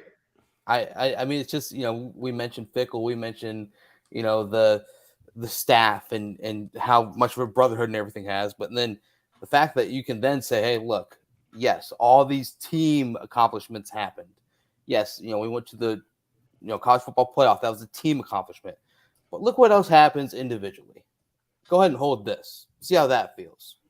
Come here, you have the opportunity to win one of these. It's just not a lot of places can say that. So that's a monster commitment. How many places can say, come on the visit, and when you're kicking it with the team on Saturday night, the number 4 pick in the NFL draft is just going to show up, and be hanging around because he doesn't drink, he doesn't smoke, he doesn't go out and party. He just hangs out with the guys. He might put a little bit of his sauce on your food, but he might. But I talked to Sauce Sunday. It was like, I just had, I had a couple of days. We're back at it next week. So I flew home to hang out with my guys, and just so happened that, a couple of them were hosting recruits, and we just all kind of kicked it and sat around and shot the shit. And like you talk about leaving an impression, like that's the brotherhood that they're talking about, right? Like this dude could be in New York doing whatever he wants. Literally whatever. Literally whatever in the world he wants to do. The money has already hit the account. It's already hit the account. The signing bonus is in the account. Like, and instead he's back in Cincinnati hanging out with his old college teammates and a bunch of 17-year-olds that are about to make their college decision just happen to be there. Like that's just who he is, man. Speaks volumes to the players on the team, but to the staff as well. I mean, if you're leaving like a staff that you kind of like have like some disgruntled like headbutts with, then you might be like, okay, I'll come back, but I'm not going to be around the team. We'll hang out outside of team stuff. But his corners coach left. Yeah, right? Exactly. Like, Perry Eliano left. And that was Mike Mickens left. The guy that recruited him left. Like, he didn't necessarily have to have the type of ties here that he does, but he just loves the University of Cincinnati. He loves the guys that he played with. And when he has a chance to come home from New York, he comes home from New York and hangs out with the fellas. And I'm sure a lot of it, too, is probably like there's no I'm sure if you're out with adults in New York, there's pressure to get in some less than advantageous situations, you would say. And he's not about that. Like I said, doesn't drink, doesn't smoke, doesn't party, doesn't do anything. He's just wants to hang out and kick it and relax with his boys. And you know what? Some things kind of just recruit themselves when Luke Evans is on campus and Sauce is just sitting there just probably talking about some random things here and there. It's like, you know what, Aaron? Brent wasn't around last night. He didn't hear. I don't think he did. What's that? Sauce has agreed to come on the podcast. Oh, I like that. I don't know which one, because it's going to be a matter of like when his schedule pans out. I would prefer for it to be this one, because I think he's a good fit for this podcast. Oh, he would go off the rails and hopefully sometime come back. But Sauce has agreed to come on the podcast. It's just a matter of working out schedules and when we can get him. Lock it in. Yeah, I let that little nugget loose like 3 hours into the podcast last night, right, Aaron? Yeah, it could be fun. I was like, oh yeah, I forgot. Sauce told me to come on the podcast. if we had Sauce and then Brady popped on for a tiny bit, because those two love each other. Brady's good for next week. After a week with the new guys, because the new guys were all mulling around campus and moving in this weekend. First workout with them, I believe, was today. So we get Brady on next Monday to chop it up about that. I just want you to know it took me that long from when you guys first started talking about Sauce to scroll through all of Chad's tweets from the last 2 days just to find this picture. Right. And I haven't even argued with anybody in the last 2 days. And I wasn't going through your tweets and replies. I was just going through your actual tweets. It took that long to get to it because there's been so much going on. Good you can God. just hit media and it's just the media tweets. Look, with I'm pictures. doing things on the fly. So I'm just helping you out. So there's that pick with Snowden and Sauce. But there's another pick out there of Sauce with JQ, and JQ is every bit as tall as Sauce, probably a little taller than Sauce. I think JQ's taller. I think Amari's tall, a little bit taller. That's just like, that's legit size. Sauce is professionally measured. And Aaron, this will make Brent trip out too. JQ, diehard listener, viewer of the podcast. I sure hope so. It's Aaron's best friend. Yeah, Chad tried. Weird. Chad introduced us when we were at the camp because he was over there walking around, and he was like, "Oh, Aaron's my guy," because Chad was telling him about how I'm the recruiting guy, and he was telling him. So those two are like this. There we go, man. You gotta get his hoodie. You gotta get the branded. Lock it all in. Got a birthday coming up. Oh, it's okay. Pretty sweet. The brand for him is pretty. That logo's. Yeah, I do like that logo. I do. Well, we aren't quite done with the people that visited. We're done with the commitments, but we're done with the We're done with the players that have already announced. Well, actually, technically, Jason Hewlett. We can't be remiss to mention him and Chad. You've gone on record saying this a few times that he, now that he's back healthy, I imagine fully healthy now. I think he's going to be a stud. Ready to kind of blow up again this upcoming season and whatnot. So I'm excited to see what he brings, because obviously that was a guy who sat out a whole year with an injury, but still has a lot of promise from what everyone's been hearing. But for sure. Mick knows plenty about Hewlett. Fill us in from what you know. This is a guy that we talked about yesterday when it comes to DBs. This is the guy that started as a DB. Like when he first committed, it was sniper, and he's just and that is why they were sniper, outside linebacker, middle linebacker. That is why they will recruit 10 defensive backs because you never know. You never know when you get them on campus where they'll fit. And And Jason's a good point of that. I mean, he's 6'3". I think when I saw him in January, he's 215. He's probably right around there, 220. But he's a guy I know from talking to people at Cincinnati. He's very happy they got him locked down early. I was talking to a college coach today at the camp I was at, and he was raving about him, just how good of a guy he is. He has some development to him, but a lot of that's just because he's injured and whatnot. But he believes too that he could be a stud, a very developmental type of guy that could turn into just a ball player for Cincinnati. Another guy who looked like he was a captain as well on his team. It looked like he was in the middle for a coin toss or two this past season. So it's another one where it looks like, just get these guys with high level character. You're watching guys down to the who's out there. Oh shit, there he is on the coin toss. Look at you. Hey, man. There's analysts out there that track. They don't watch a second of the playing stuff. It's just how they act on the sidelines, how they act in the huddles, and this, that, and the other. So hey, who knows? Mick, do you track who's out there for coin tosses? No, you're typically calling me, telling me I got to get you a story before the coin toss. That's what I'm working on. That's accurate.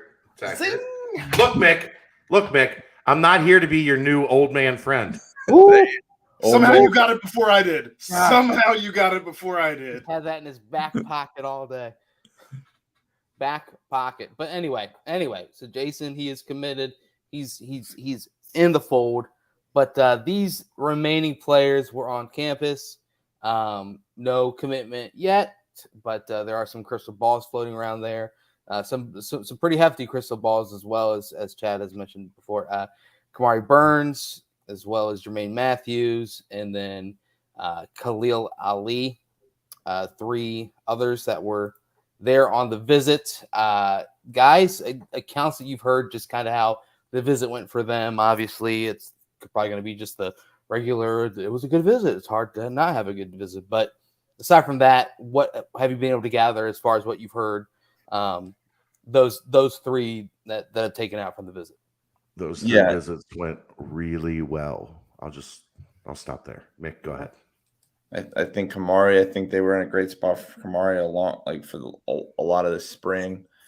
I mean, doing this job, both of you guys have sort of done this job, and you can sort of tell how receptive a guy is to being recruited by Cincinnati just by the way how often and how frequently he'll actually talk to you. Yep. Along with just the way he gets back to you. And Khalil's a guy that's talked to me a lot. He will get back to me easily, and I think that speaks to. I mean, he turned around, ran track, and came back for an official visit. And then Jermaine, I mean, he was there like the whole week last week, so I don't really have much else to say on that. Yeah, my guy when it came to that was Justin Watley. I remember Chad was talking about looking like Michigan State for Watley. Michigan State's in the mix for Watley, and I'm like, I don't know, man. He is always quick to talk to me all the time. So it's just like it's got a different feel to it. So yeah, no. To recap for those that don't know on Jermaine, he hung out all night Thursday at the Nip at Night camp. Did not compete, was just on the sidelines. Just hanging out. And engaged, like coaching, all over the place. Like coaching guys. Yeah. He was are we allowed to say who was there? What? Like at the camp, right? Because I mean it's out right. Yeah. His teammate was there, so yeah, Cam Calhoun was there too. I'm sure we'll touch on that momentarily. Yeah. But Jermaine was like pulling kids aside and coaching them after their reps. It was crazy. That's awesome. And that was 23 and 24, right? That were at the camp, or did it go? There was 25. There were younger there too, but it was mostly the big 24 guys and some of the 23 guys they wanted to kind of get a look at. Right. The 2025 son of Kamari Burns, head football coach at Gahanna, was there. So, well, as we're wrapping this up, that was a nice nugget there, Mick. As far as the we're not wrapping this up. We're still hang on, hear me out, so I can correctly timestamp it. Oh, we're done with the Sunday football commits, and now we can continue on with whatever else wrapping up we're doing. Yes. And on Sundays, if you want to visit the largest sour-only brewery in the United States, you stop by Urban Artifact. They pack over 700,000 pounds of real fruit into their lineup of fruit tarts every year. Swing by Urban Artifact's Northside Tapper and mention Bearcat Journal. Get $2 off a flight before tasters. That's it for your Sunday commitments. Sam's Club vodka, purified. That's what we got. But Matthews was there Thursday night. Showed back up on Friday for his official visit. They can only have him for 48 hours. They can only have official visit ended on Sunday. I guess he left campus because you have to leave campus, and then came back and was there again for the camp on Sunday. Right. Not competing in the camp, but again hanging out on the sidelines, coaching up the young local cornerback prospects that he knew. Like that potentially, if you land Jermaine Matthews, the type of rapport he had, you could tell, Mick, right? With all the other local, the young cornerbacks that looked up to him, they were coming over to him, and he's this technique, that technique. It was pretty cool to watch. Yeah, and there's, like you said, there's layers to it. Young guys, I don't know the name, but I know a young name by the name of Chris Henry Jr., I believe. He's out of West Claremont, Ohio. He's a 2026, freshman. He's Chris Henry's kid. Yeah. So he earned an offer from Ohio State today at the camp, and I got to see him a little bit. You go there, the first person in the replies talking to him, congratulating him, was Jermaine. Jermaine is a very big voice in the city of Cincinnati, from the guys he's in the same class with to the guys that are playing Pee Wee football right now. Yeah, I mean he picked up that Ohio State offer, picked up an Oklahoma offer, got a Jackson State offer today. So I mean, it's a name that is just blowing up and rightfully so. I think he blazed speed at the Ohio State camp a couple weeks ago, I believe, right? Like a 4.3 40 or something along those lines. I think I saw floating around Twitter. So just, I mean, yeah. And I told Chad this. So I was there at the camp, and you'll see, he posted 4.6 and 4.3, and it's well, that doesn't make sense at all. Mm-hmm. It's okay, what's going on here? His first one, they have it set up like a track, with cones. He legitimately ran outside the cone and had to cut back in on the first one. So that's why there was no straight line on the first one. So that's why you get the 4.6. Well, you post Luke didn't buy that though, right? Luke was like, "Nah, man, you run a 4.6, you run a 4.6. I gotta put that in the note." We're taking that into full consideration, and he's the July 4th commitment date set. So potentially, yes, we'll see on that. Okay, so potentially, okay. But anyway, and then we've already touched on Ali and Burns, two other guys that tell us about Cam Calhoun, Mick. Well. Tell us about Cam Calhoun, Mick. As vocal and as outward as Cam is, if there's one, as Jermaine is, I think if there's one guy Jermaine looks up to, it's Cam. And it's weird, and it's it's funny to see it, but like I said, I saw them both work out there at Ohio State, and I saw them both do some stuff at Cincinnati. And Jermaine is even talking oh, if Cam's out of breath, I know this is hard because this guy's never tired. So these guys are they're best friends, they're workout partners, they're starting corners opposite each other. This is an offer he has wanted for a long time. He was on campus and for a spring visit. He earned this offer when it comes to just working out, being there, and showing Cincinnati what he could do. And I think that helps with Jermaine. I think if Jermaine was to pick Cincinnati, that would help with Cam. I think if Cam picks Cincinnati, it would help vice versa. Man, I mean, it is strange seeing Cam. Obviously a tough situation for them where comes to the camp on Thursday, does earn an offer, does the West Virginia thing, and then today they come out and they decommit. And I thought it was really, really awesome seeing his mom also go to Twitter and kind of just thank everyone at West Virginia. Cause I mean that's how things go with recruiting. So Cam is open. He posted something, I forget what the date was, maybe June 20th. He's stay tuned or something along those lines. So not sure exactly what that is. But aside from that, Cam Calhoun, and he performed really well on that Thursday night. So his is a bit weird. I don't know what we talk. I think he worked out. I think he he sort of camped, and then I think the camp was, I don't know how to explain it. He camped, but he was at the very beginning of the camp. So by the time the real camp got sort of rolling, they were working out while they were warming up and stuff. Right. He was sort of done, and I think he earned it by that. But he was sort of on a different schedule, just and the idea of that they needed to see him at a different part of the camp so they could also camp with the other guys. So a name to watch. And of course, if you are on Twitter at all, the entire team of the Bearcats, or at least a handful of them, have been very vocal as far as their tweets regarding Cam Calhoun. So just check it out. Aside from that, Well, that's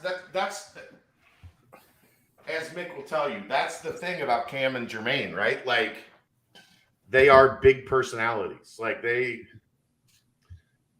are people that connect with everybody. Like what we talked about, the culture at Cincinnati. Yeah, these guys have already connected with a ton of the guys that are on the roster, from their frequent visits to campus, to being at the camp and being engaged and like popping into all the small groups and talking. Like, it was hard not to find, as we talked about last night, players get paid. The guys on the current team, one of the ways they can make money in the summer is to work these camps. And so they're all there, just kind of, in between stuff or during the 40 testing. Like, guys are all just kind of standing around waiting to go to their position groups and help out their position coach working the camp. And every time you looked, like, Jermaine and Cam were in a different group of guys, laughing, chopping it up, like, So just hop on Twitter. I mean, it's pretty cool to see what the team has said. No comment. Timothy Hefferman. No comment. All righty. His name's Ty Perkins. He's a wide receiver at Ironton. High 3-star. Somebody that Alan True is very high on. Camped on Thursday. There you go. All right. There you go, Timothy Hefferman. Good question, Timothy. Very good question. Heffernan. Very good question. Well, aside from that, guys, that was a fun-filled weekend. I tell you what. It was a lot. It was a lot. It was a lot. We did 3.5 hours last night on this topic. Yep. I did like 2 of my 3 hours today on Radio for Mo on this topic. Yep. We did 90 minutes tonight on this topic. Yep. There's probably another hour next week that can be done once we look back at all of this. God, Chad, I can't believe you talked on the radio about Cincinnati football. I know, right? You're not going to have time to talk about this week, next week. You know that, right? Like, you're going to have to talk about this week. No, this coming weekend, next week. Like, you're not going to be able to talk about this anymore. It's going to be old news. Yeah, this is the end. Like, I'm sure Dave and I, like, who knows what kind of condition Dave's going to be in. Oh, yeah. Dave went on record, man. He went on record on Twitter today. And he's maybe it's just the tease trying to get a lot of people to come on.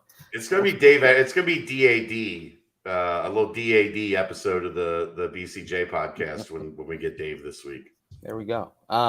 Every night they've got like a DJ and like a light show. Like, I want to go on a Simone family vacation. I think they had a chef that cooked on the first night. Like, I think next year I'm just going to invite me, Kelly, and Kelsey on.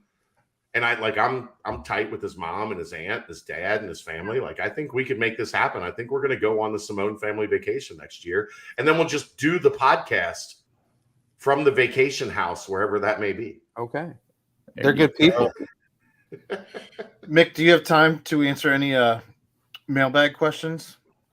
Give me like 2 or 3, and then I gotta get out of here. The fiance's already gone to bed, so. Give me a few. We can nail a few out of here. Just give her the kiss on the cheek and say, "Sweetheart, she's already asleep, bro. You could be on all night. She's in bed. We still gotta talk Cincy recruiting. I'll be in there in a bit. No, but before we get to the questions, Aaron, go ahead and line those up. Big weekend coming up next weekend as well. Obviously, Mick, you'll be all over it with the list of recruits that'll be coming on their official visits this upcoming weekend. So stay posted to that. And you know, in the world of UC recruiting, curveballs can come at any time. So stay locked into BCJ.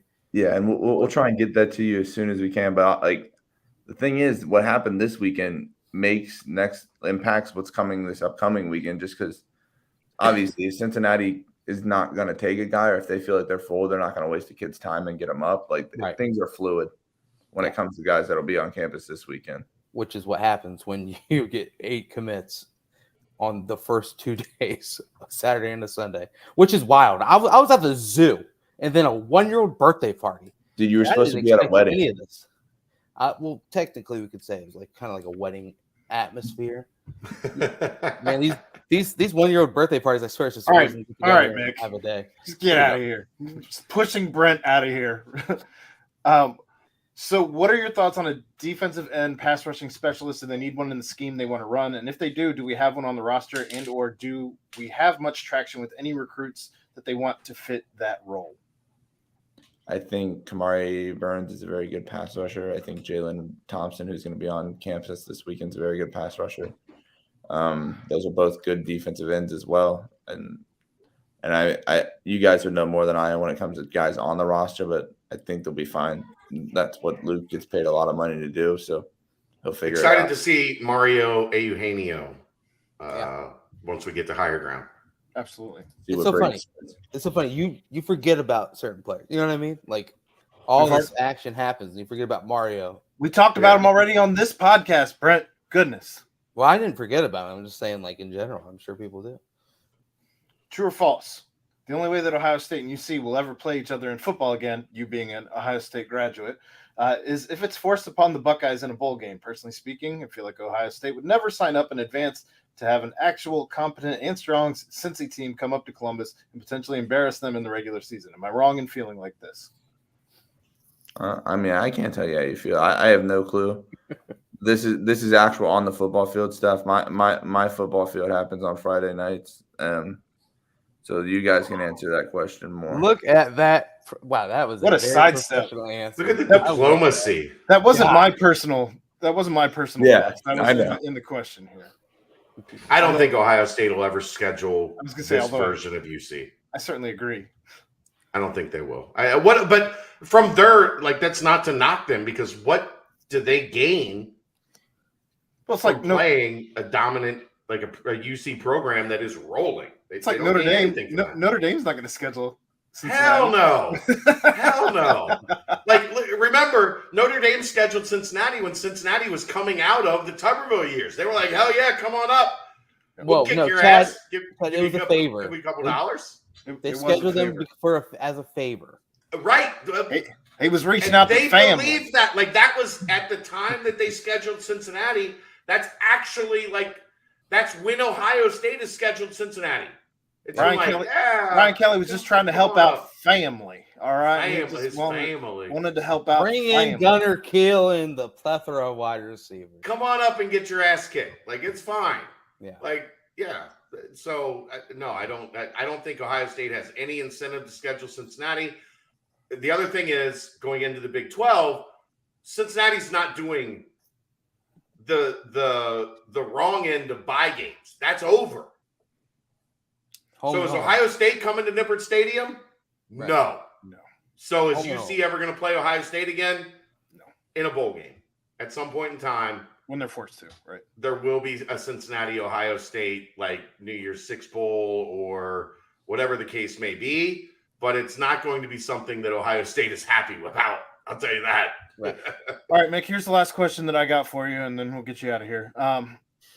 Penn State is in top 5 classes. 5 to 6 years ago, we had Aeneas Hawkins from Moeller, we thought, and he went to Penn State weekend and was overwhelmed. This year, I think we have 5 recruits that Penn State offers. Are they offering everyone, or are we really that much more competitive? And Penn State's board doesn't even mention it. Unique, or is this the new UC?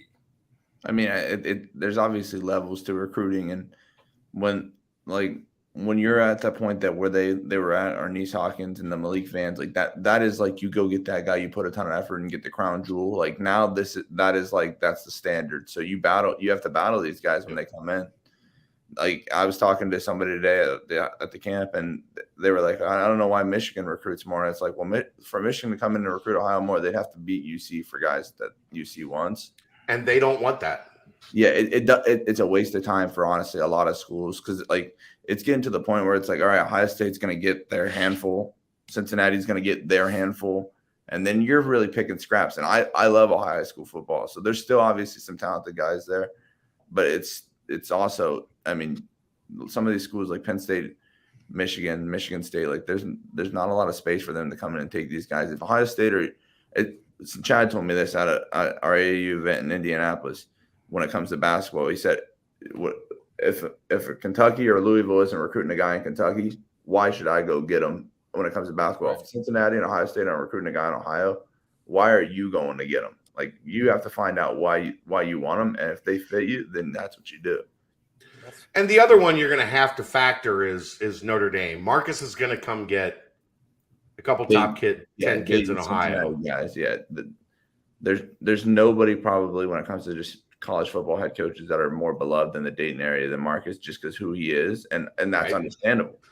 I love Marcus Freeman like that, right? Like, I'm somebody that dealt with him for a couple years. I love that man like that. Like, yes. So if it's not, Northwestern's going to be able to get a couple academic kids, but have you heard, like, Michigan State hasn't even been a factor in Ohio in this cycle? No, and it's and that's sort of something they're doing. But like you mentioned, Northwestern, like they were very deliberate. They said, we want 3 kids. We're gonna go get the 3 kids. And really, I had mentioned UC with Nigel Glover and Josh Fussell a little bit, but neither of them had offers. These weren't guys Cincinnati. It's really Michael Kilbane, and they put in a lot of effort to try and get him. And that's sort of just how it ended up. And that was a legitimate dogfight. They went head to head, and they lost. That happens. It's recruiting. You're recruiting 100 guys a year. Like if you plan on winning every single one of them, you're not going to be very successful when it comes to getting guys. So they went head to head. They lost, and they're going to turn around and maybe get a guy like Amari Burns. Like you're living good. And then what? Iowa State and Kentucky are 2 other ones that kind of seem like. It's fading. Past years, yeah. They're trying, but it's fading. I mean, Anthony Brown was at a camp on Thursday night, and he wasn't in Lexington, Kentucky. I'll tell you that. So let's realistically, Ohio, like top 20 in Ohio: Ohio State, Notre Dame, Ohio State, Ohio State, Ohio State. That's the top 5. Luke Montgomery, Josh Padilla, Malik Hartford, Austin Zierveld. All Ohio State, except for Brennan Vernon, who's number 2, Notre Dame. Number 6, Arvell Reese. Cincinnati would love to have, but as Mick can probably attest, that's very much trending Buckeyes at the moment. Nigel Glover, Northwestern. Then Trevor Carter, Cincinnati. Anthony Brown. No crystal balls in yet, but I think Cincinnati feels pretty good about Anthony Brown. Josiah Jackson, West Virginia. Kamari Burns, Crystal Ball, Cincinnati. Will Smith, getting jiggy with it, Ohio State. Jaquez Keys, running back from Ironton. Interesting. Wisconsin. Braden Moore, Cincinnati. Michael Kilbane, Northwestern. Jermaine Matthews, Crystal Ball, Cincinnati. Jordan Jackson, no crystal balls. Ardell Banks, what's up with Ardell Banks in Toledo? Nick, what is that strange to you? That is a guy, I was there with Mike Brown standing next to him, and they saw him work out. He didn't have a good day that day. And that is another guy. Allen has a lot of say in power when it comes to Midwest recruiting, as he should. And he's a guy that Allen really likes. I think in March he ran like a 4.4 40 at the Under Armour camp at like 6'4". Like he's traits. He's a lot of traits. And if a big school came and got him later on, I could totally see it. So I think that's why you see him up there. And Cincinnati evaluate him, and they didn't like him, and that's their evaluation. They stick to it, and you march forward, landing an Aiden Green, I guess, if you're gonna settle. Right? Not too bad.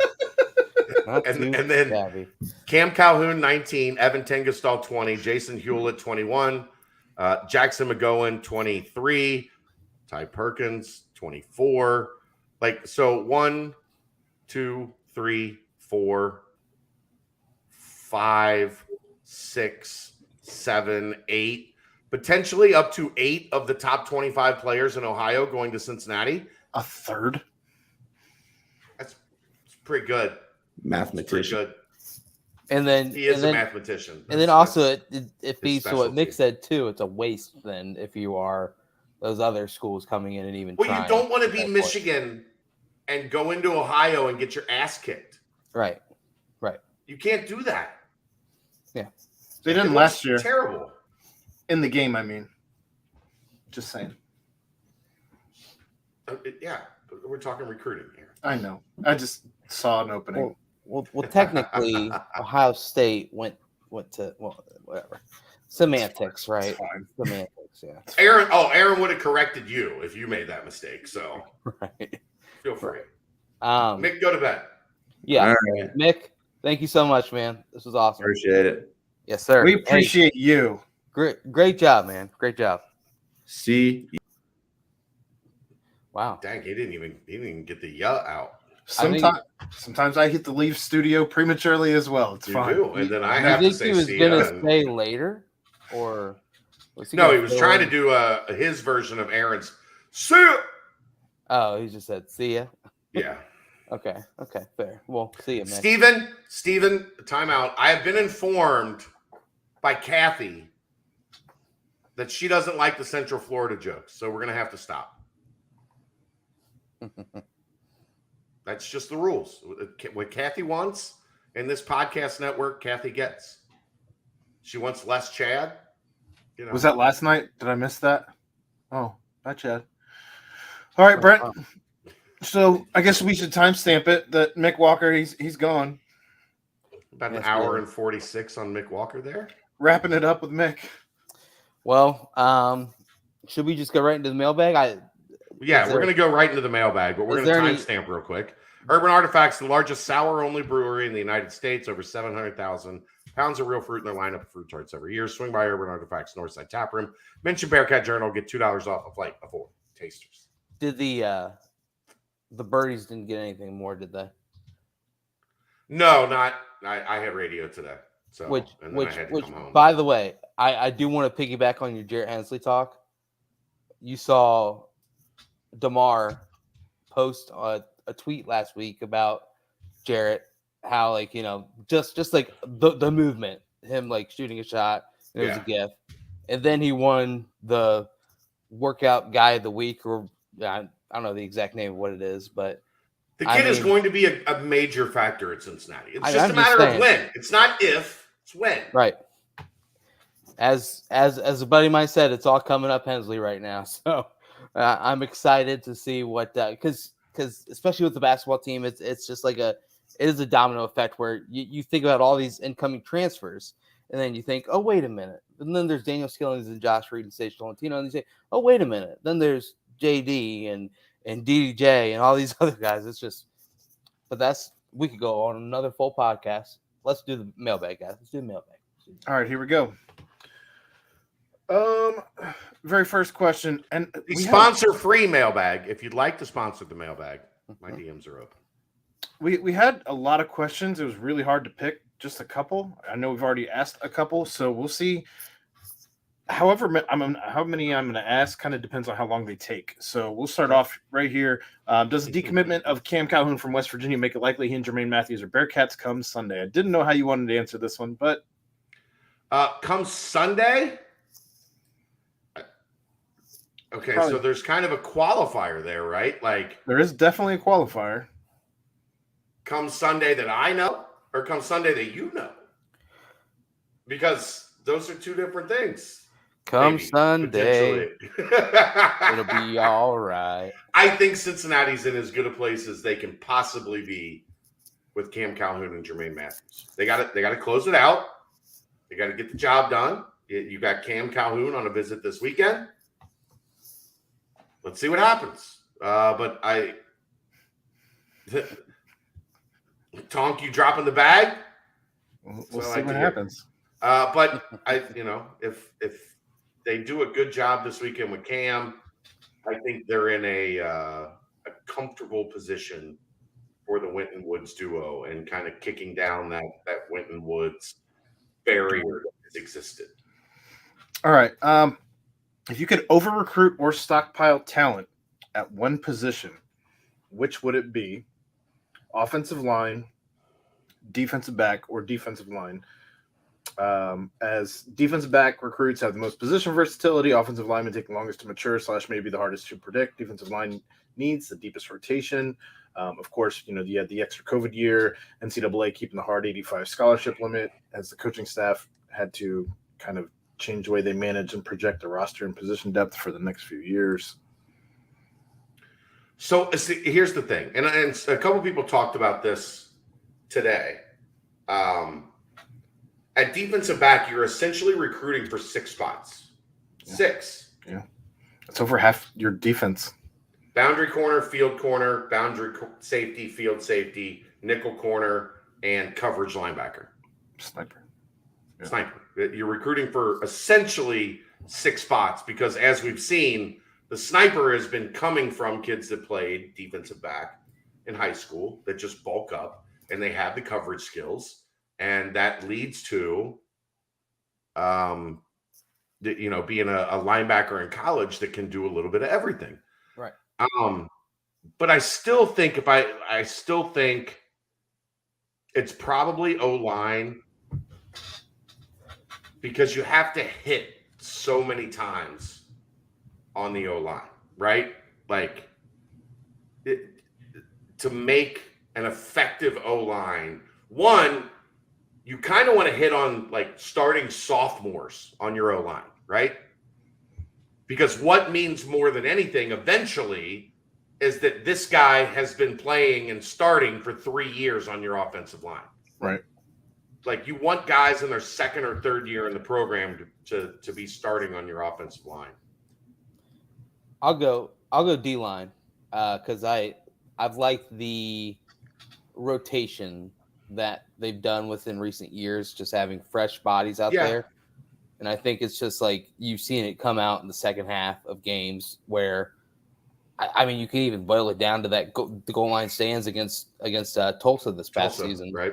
Yeah. It's just like you have semi-fresh defensive linemen bearing down at the 1 yard line on 6 straight plays. And I mean, it's just, it's a little different if they were a little, winded. So I just think it's probably a little easier to find guys that are in that like 6'4", 240 range as opposed to guys that are 6'7", right, and comfortably 308 or 280 pounds or 310 pounds, whatever. I agree with that. Yeah. I just think ultimately it's probably offensive line, but I don't think there's a wrong answer. No, because all 3 of them, like you have to stockpile talent at all 3. And in this upcoming seasons, we're going to start to see the Cummings effect where it will be offensive line. You'll be able to see what a stockpile and wild development with the NFL in your sights, what that looks like instead of just positional type thing. Yeah. All right.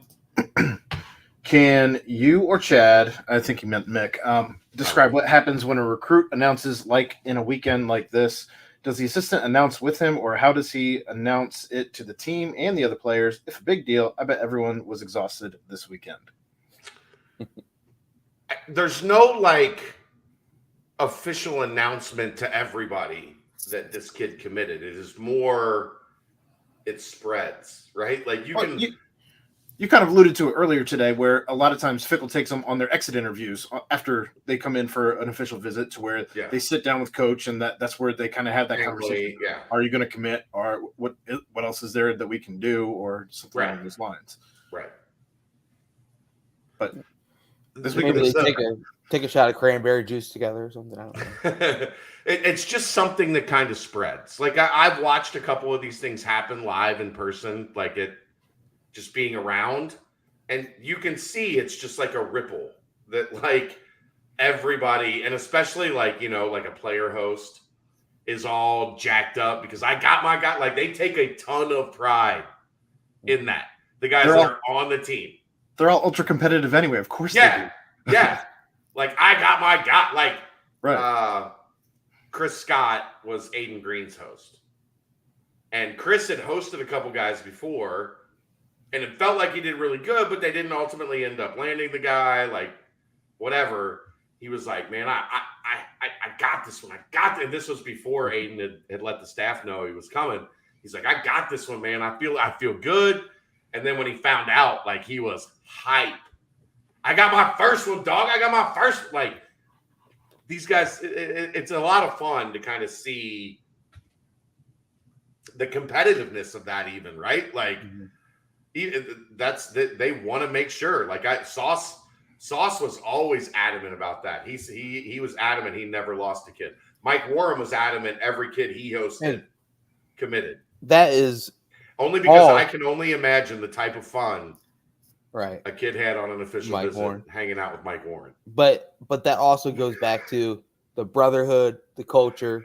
Right. Like some hosts could be like, I mean, I watched a little bit of this guy's tape. He might hop me, right? Yeah, like, you know, stuff like that. So no, it's like, no, we need you. Come on, join the family. Let's do it. When UC gets a verbal from a player, are they telling them that they should not go on other official visits? Can you get away with that approach with players nowadays in this new recruiting stratosphere? Do you get the sense that these commits are different than the Savage 7 and that ilk? Yes, because those guys were just looking for clout. Like, that's – and I don't think – the funny thing about that is I think UC was okay at that point playing that game a little bit because it got them – a little bit of hype. Yeah. But I don't think there was ever a belief that any of those kids were ever going to end up at Cincinnati. Like, I just don't, like, you want to commit? Fine, whatever. Like, you know, just let us know when you decommit so we can move on. And then you end up at Maryland or right. So UT Chattanooga. Back to the first part of the question. First part of the question. I think it's what I talked about earlier. Like, okay, if you want to commit and you want to go and take other visits, okay. But that means we are also going to be keeping our options open.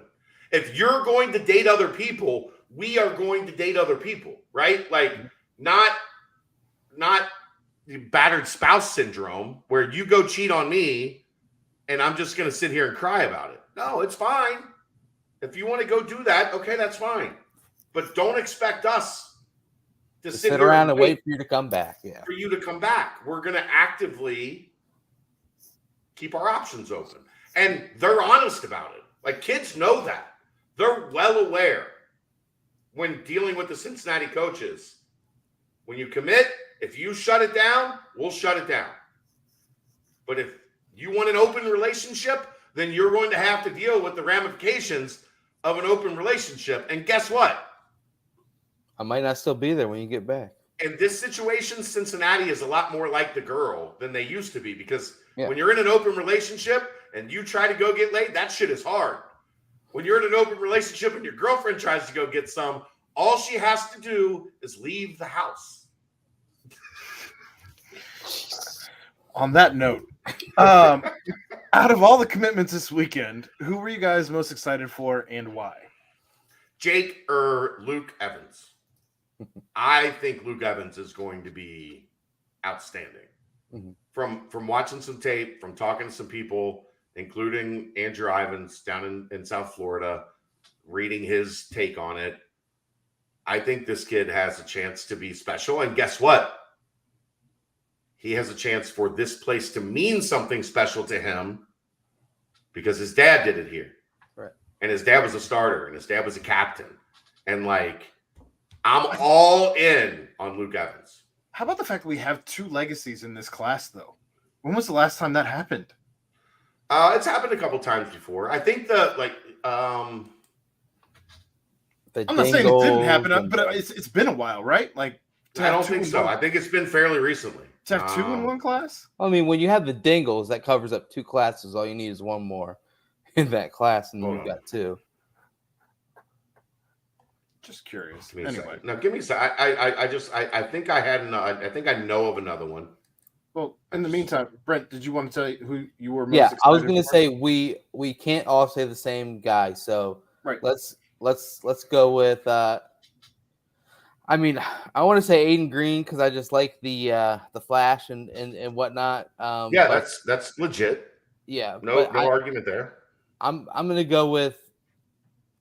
Man, how about all these big offensive linemen? Taking all of No, them? you can't go with all of them. Come You're on, taking man. all of them? Yeah, I'm No, taking go all for four it. Go and for molding it. them Fine. into one. Take all of them. No. Okay, fine. No, Manny, I was gonna- Covey. Manny Okay. Covey or Covey. So you or took my Covey. backup. Covey, That's fine. yeah. Okay. I'm excited to see what he brings in kind of that little, third down. I was mistaken, Aaron. I got it Corruption mixed rule. because Will Huber was in 17, Colin Woodside was in 18. I thought they were in the same class in my brain, but they weren't. Well, so were either of them with a dingle? Ooh. no, I think a dingle was 2019. Okay. So yeah, just I think you're going to see a lot more of that, even as we had a Nelson here on campus as well. Yeah, T-Nell's son, quarterback athlete at Walnut Hills. He was beaming, like he was glowing. He tweeted something out like I saw him down on the field. I saw him down on the field. I was like, "What's up?" And he TJ was talking to Gino at the time that I ran into him, and he was just standing there watching with a smile like this big. He's already got $1 million smile, and Right. he put his kid out there working with the UC staff.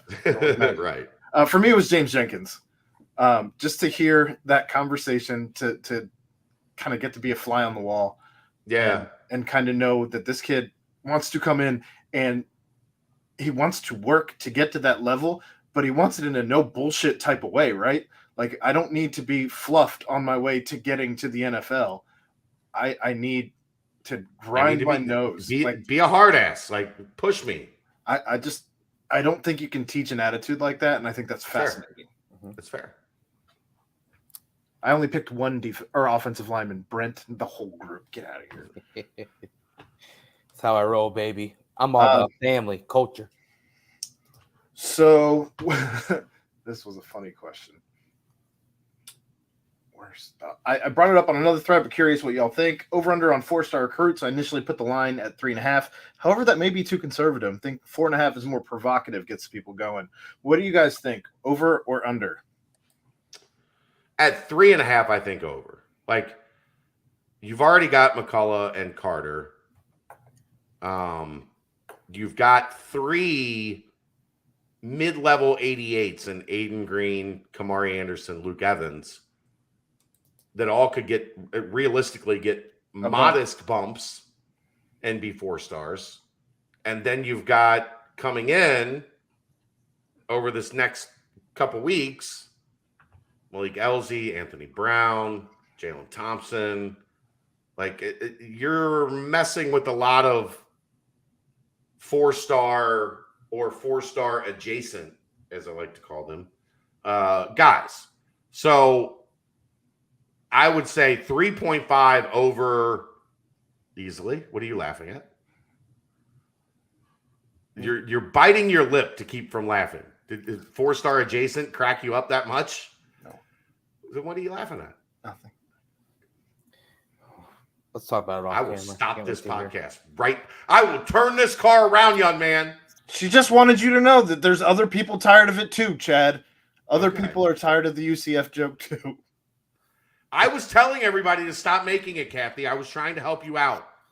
Everyone, knock off the UCF jokes. It pisses Kathy off. Thank you. I would take 4 for sure. 5, I'd bet a decent amount of money on there being 5, which would be the most. Can we all agree that they need to add more 5 stars and maybe push the 4 stars out a little bit?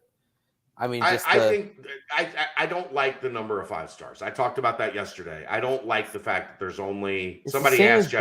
Basketball. Yeah, there's 10 positions in football. There's become like 3 positions in basketball: guard, wing, big.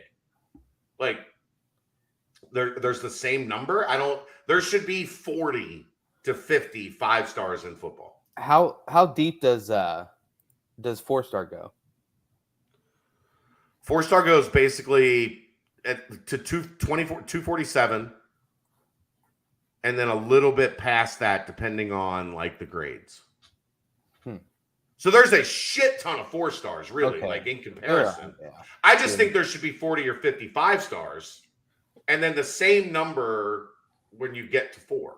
It should be relative percentages, right? Like I don't think that the percentages make sense as to how many you have at each level. I think it gets a little wild.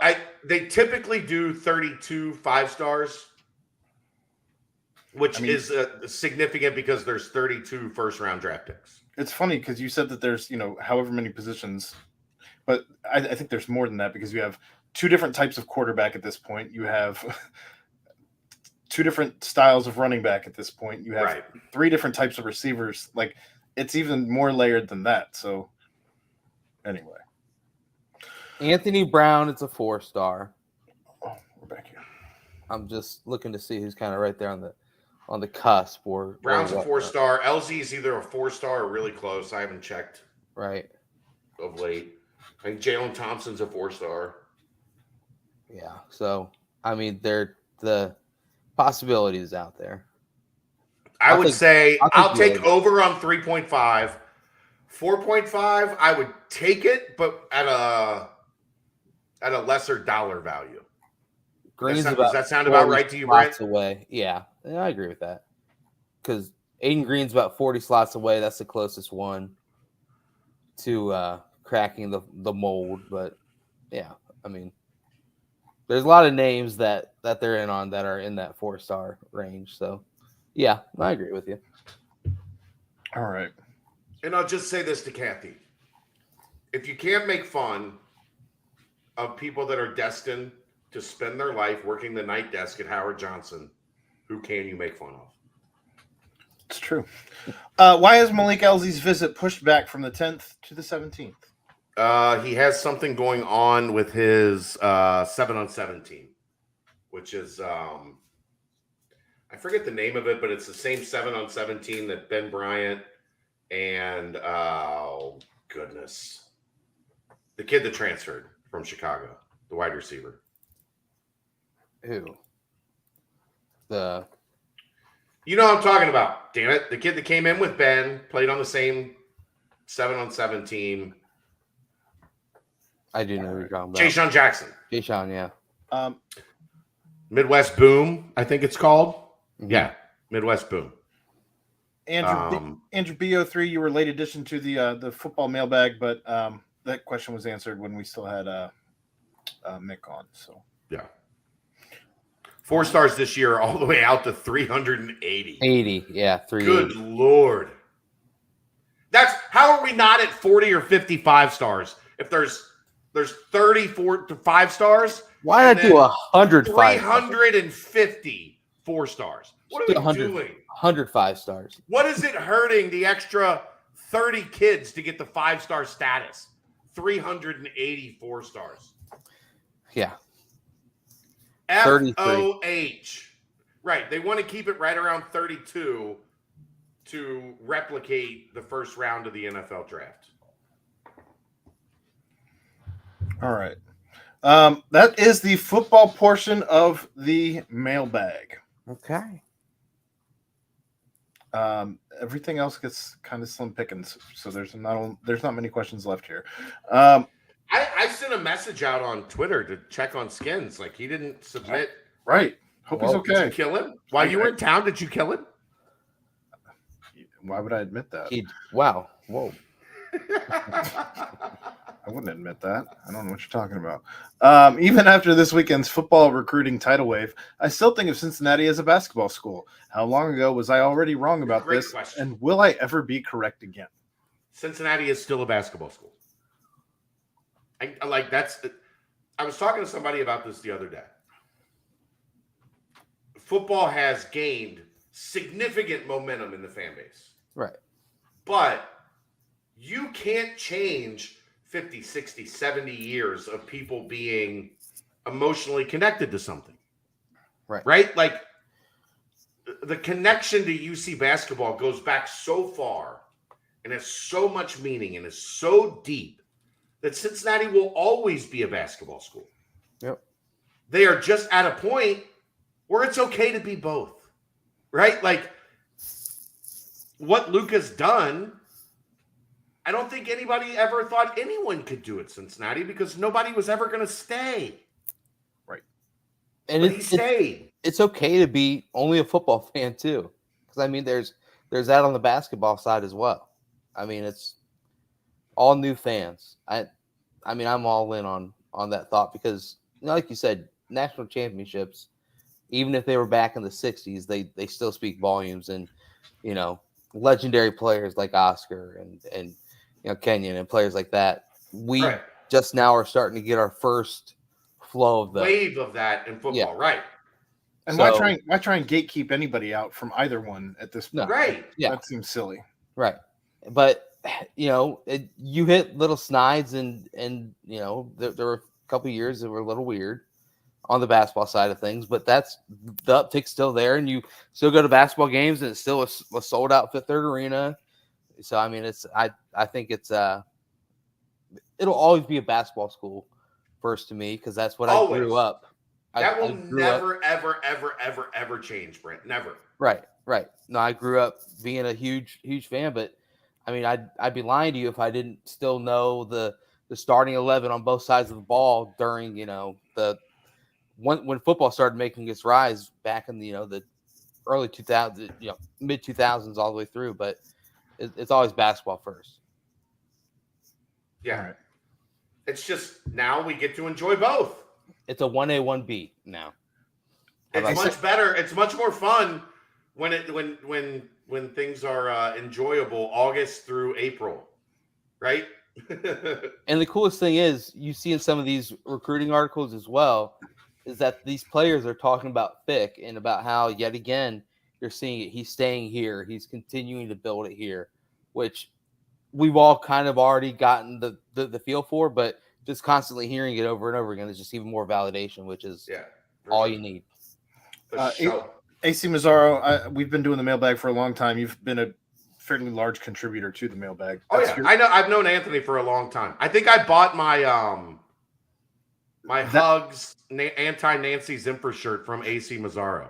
That's his best question. It's a great question. Yeah. I think everybody's a little frustrated because basketball is not at the top of the heap right now, but I think Wes will get them there. Get back there, yeah. And then football will be right there waiting for him. Chad, how often do you anticipate little birdies making it to an open gym session? As often as possible. As often as my schedule will allow, or the little birdies can fly into Fifth Third Arena or the practice gym. It's a lot more difficult for the birdies to get all the way down to the practice gym, but sometimes they can get in there too. I know they're running twice a week open gym right now. I'm going to do my best to be there at least once a week. But sometimes life changes that schedule, but I will do everything I can to be there as often as possible and get you guys as much info as I can. That's the job. That's what we do. And it's a great job because it means going to work, means going to go watch basketball for like 90 minutes. Like, there are worse jobs. Do you think going the grad transfer route for point guard in Rob Finney was a recruiting strategy for 2023? You could hypothetically hand the keys to Collier, James, or Green right away with a lot of playing time available. I don't think they ever really found what they were looking for at point guard in 22. And then, so at that point in time, then you have to kind of start thinking ahead as to, do you take a young point guard out of the portal and potentially alter your status with one of those young point guards coming in? Or do you take a veteran point guard like Finney and say, you know what, we're going all in on landing the best point guard we can find in 23. And if that doesn't work, guess what? You just go back to the portal again and find the best point guard you can find in the portal. The portal changes everything in that strategy, right? Because now you have a backup plan. Now you have something that you can say, we are swinging for the fences. And if we hit a fly ball that gets caught at the wall, we still get another at bat. It's not the third out. So I think they're related. I don't know that it was a direct strategy outside of they looked hard for point guards in 22. And I just don't think they ever found that game changer that Wes Miller is looking for at that position. So then that altered the path for what they took in the portal and their recruiting strategy for 2023. They've just been kind of, with Collier, kind of fortunate, right? Because Isaiah Collier was seen as a very, very good prospect when Cincinnati went all in on him. He wasn't seen as an elite prospect at that point. Now, the conversation has changed on Isaiah Collier, and that has changed Cincinnati's status in what they're doing recruiting point guards for 23.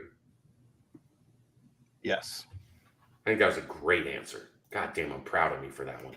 That's the mailbag for basketball. And the last question in the mailbag this week.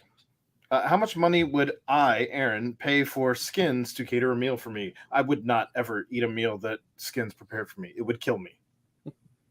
Literally, he would intentionally kill you. Correct. So no. Literally. How were those razor blades?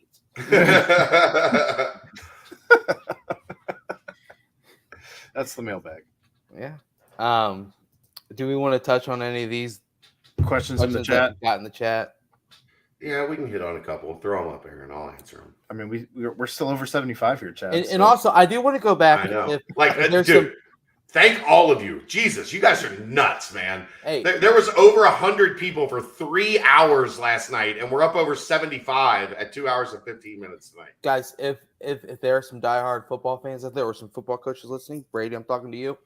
I love the football team and I love the football program. So don't get my basketball first thing into a tiffy, because No, I think it's Number one in my understandable. heart. Those people know that. Like when they got to Cincinnati, they knew Cincinnati was a school with more basketball tradition than football tradition. right.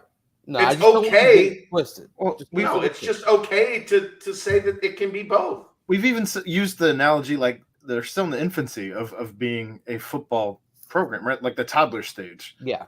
Of being a power program. They've correct. had a Like- football program for a long time. They were just Yes. largely irrelevant. Right.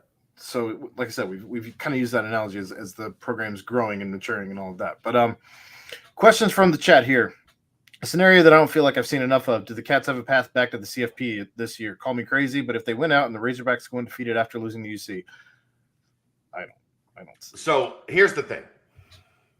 Arkansas still plays in the SEC West, right? Yes. I think they got a decent shot. I think Arkansas's got a chance to be really good. Do I think has to be Arkansas has a carnage chance to again. run the table No. I'm and just beat saying, Alabama? Look, we're answering the question, Brent. We're answering the question. yeah, it's the Cats' path to the college football playoff. If they beat Arkansas, but Arkansas wins out after losing to UC, Arkansas is not going to win out after losing to UC. Well, and we've kind of seen the song and dance of, well, it was early in the season. This team wasn't Right. quite ready. The Bearcats caught them in a moment before they had actually gotten to their peak in week 2. And so, yeah, they'll make up some bullshit where it wouldn't matter. And all of a sudden, everything changes Say next year. Houston goes undefeated. I don't know who their out of conference is. And then it's Cincy versus Houston again. 2 undefeated teams. That could be. maybe, but There would they have to be needed- carnage. There would have to be They carnage. needed Yes. so many things to Right. go right I agree. for last year to happen. And that was with beating a top 5 Notre Dame at Notre Dame. And But- still, if the Big 12 championship ends differently, Cincinnati is still probably 5th and Notre Dame is 6th. And remember, people are saying that not the same Notre Dame. This is a Right. down year for the Irish. Is there maybe a path there if Cincinnati goes undefeated? Possibly. Right. But a lot would need to happen. And if what you need to happen is Arkansas going undefeated through the SEC West, then no, I don't buy that as a valid path. Yeah. Arkansas beating Saban, beating Jimbo, Yeah. beating Auburn, I agree. beating the Mississippis. Like I just don't see that happening for Arkansas as good as I think they're going to be. To answer your question for out of conference on Houston, this season is UTSA. They have one, right? One big out of conference. UTSA, Texas Tech, Kansas, Yeah. Rice. Tech. They could probably beat Tech, but they've struggled with those Big 12 I think teams. the game last year was at Tech, so is this one at home or neutral or something? I don't know. Who knows?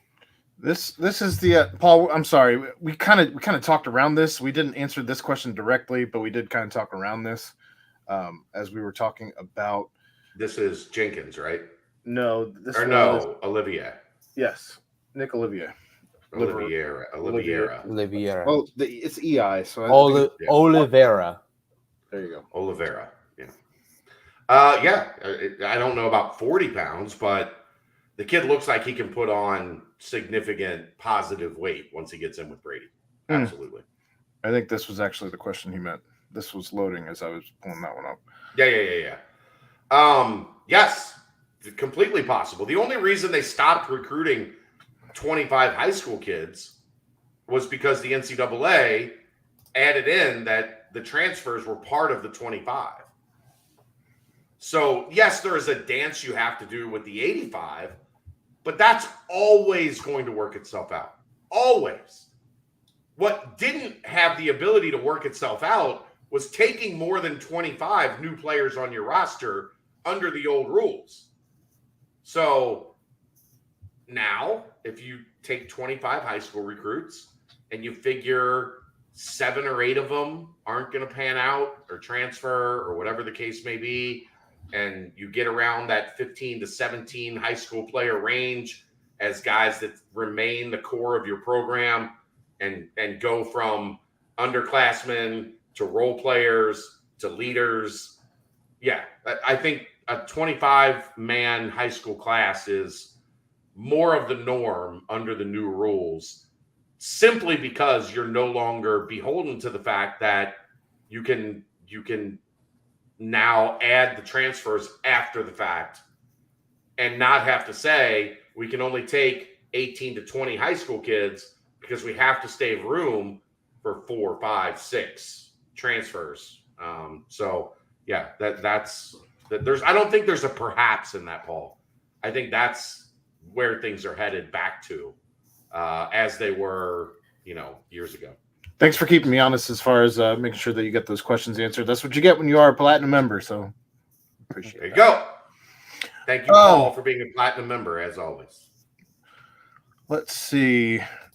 Realistic win-loss expectations for the football team this year. Could they run the table again? Sure. They win at Arkansas. If they beat Arkansas at Arkansas, who's going to be favorite against this?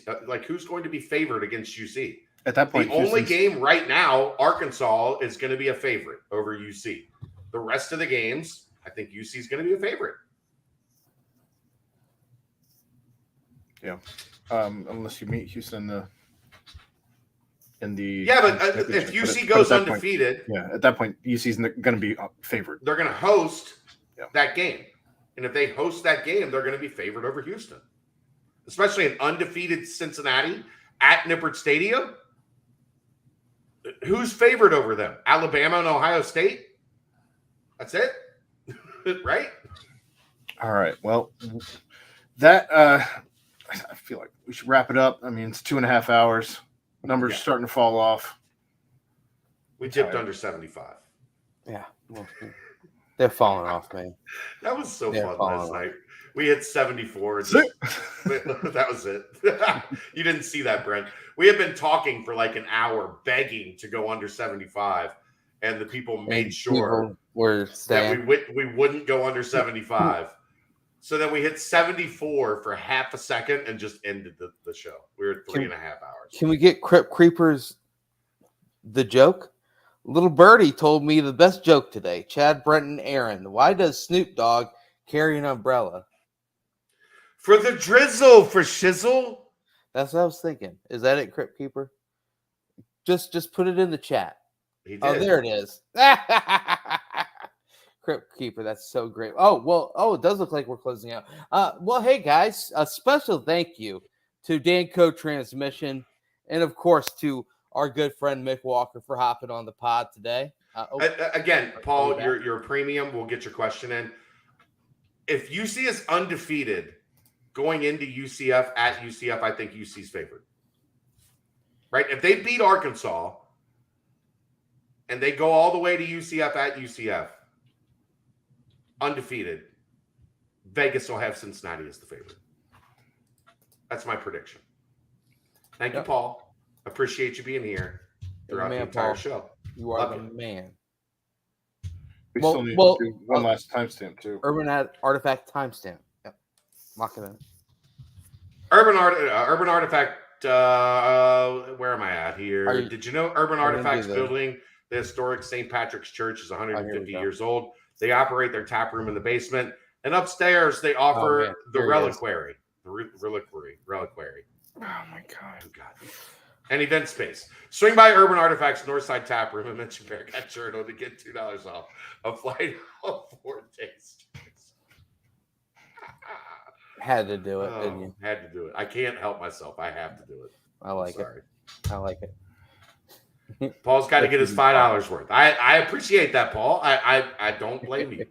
Like if you have platinum status, you get to ask platinum questions. Like that's what we tell people. If you donate, your questions get asked, and Paul's questions get asked because he's the big swinging dick in the chocolate factory. Yes. Like I said, thanks for keeping me honest. There we go. Well, now we can say it, guys. A fantastic pod. Yet again. Nick crushed it. Yeah. We gotta get that guy his own pod. He's pretty good at this. Huge thank you again to Danco Transmission. Huge thank you to our boy Mick Walker. And of course, as always, for my buddies, my PICs, Mr. Chad Brendel, Mr. Aaron Smith. Yet again, another fantastic. Tom donated twice, $5 twice, because I can't say reliquary. Okay. Thank you, Tonk. And thank you to Tonk as well. As always, I am Brent Young. This was another fantastic BBP presented by BearcatJournal.com. See ya!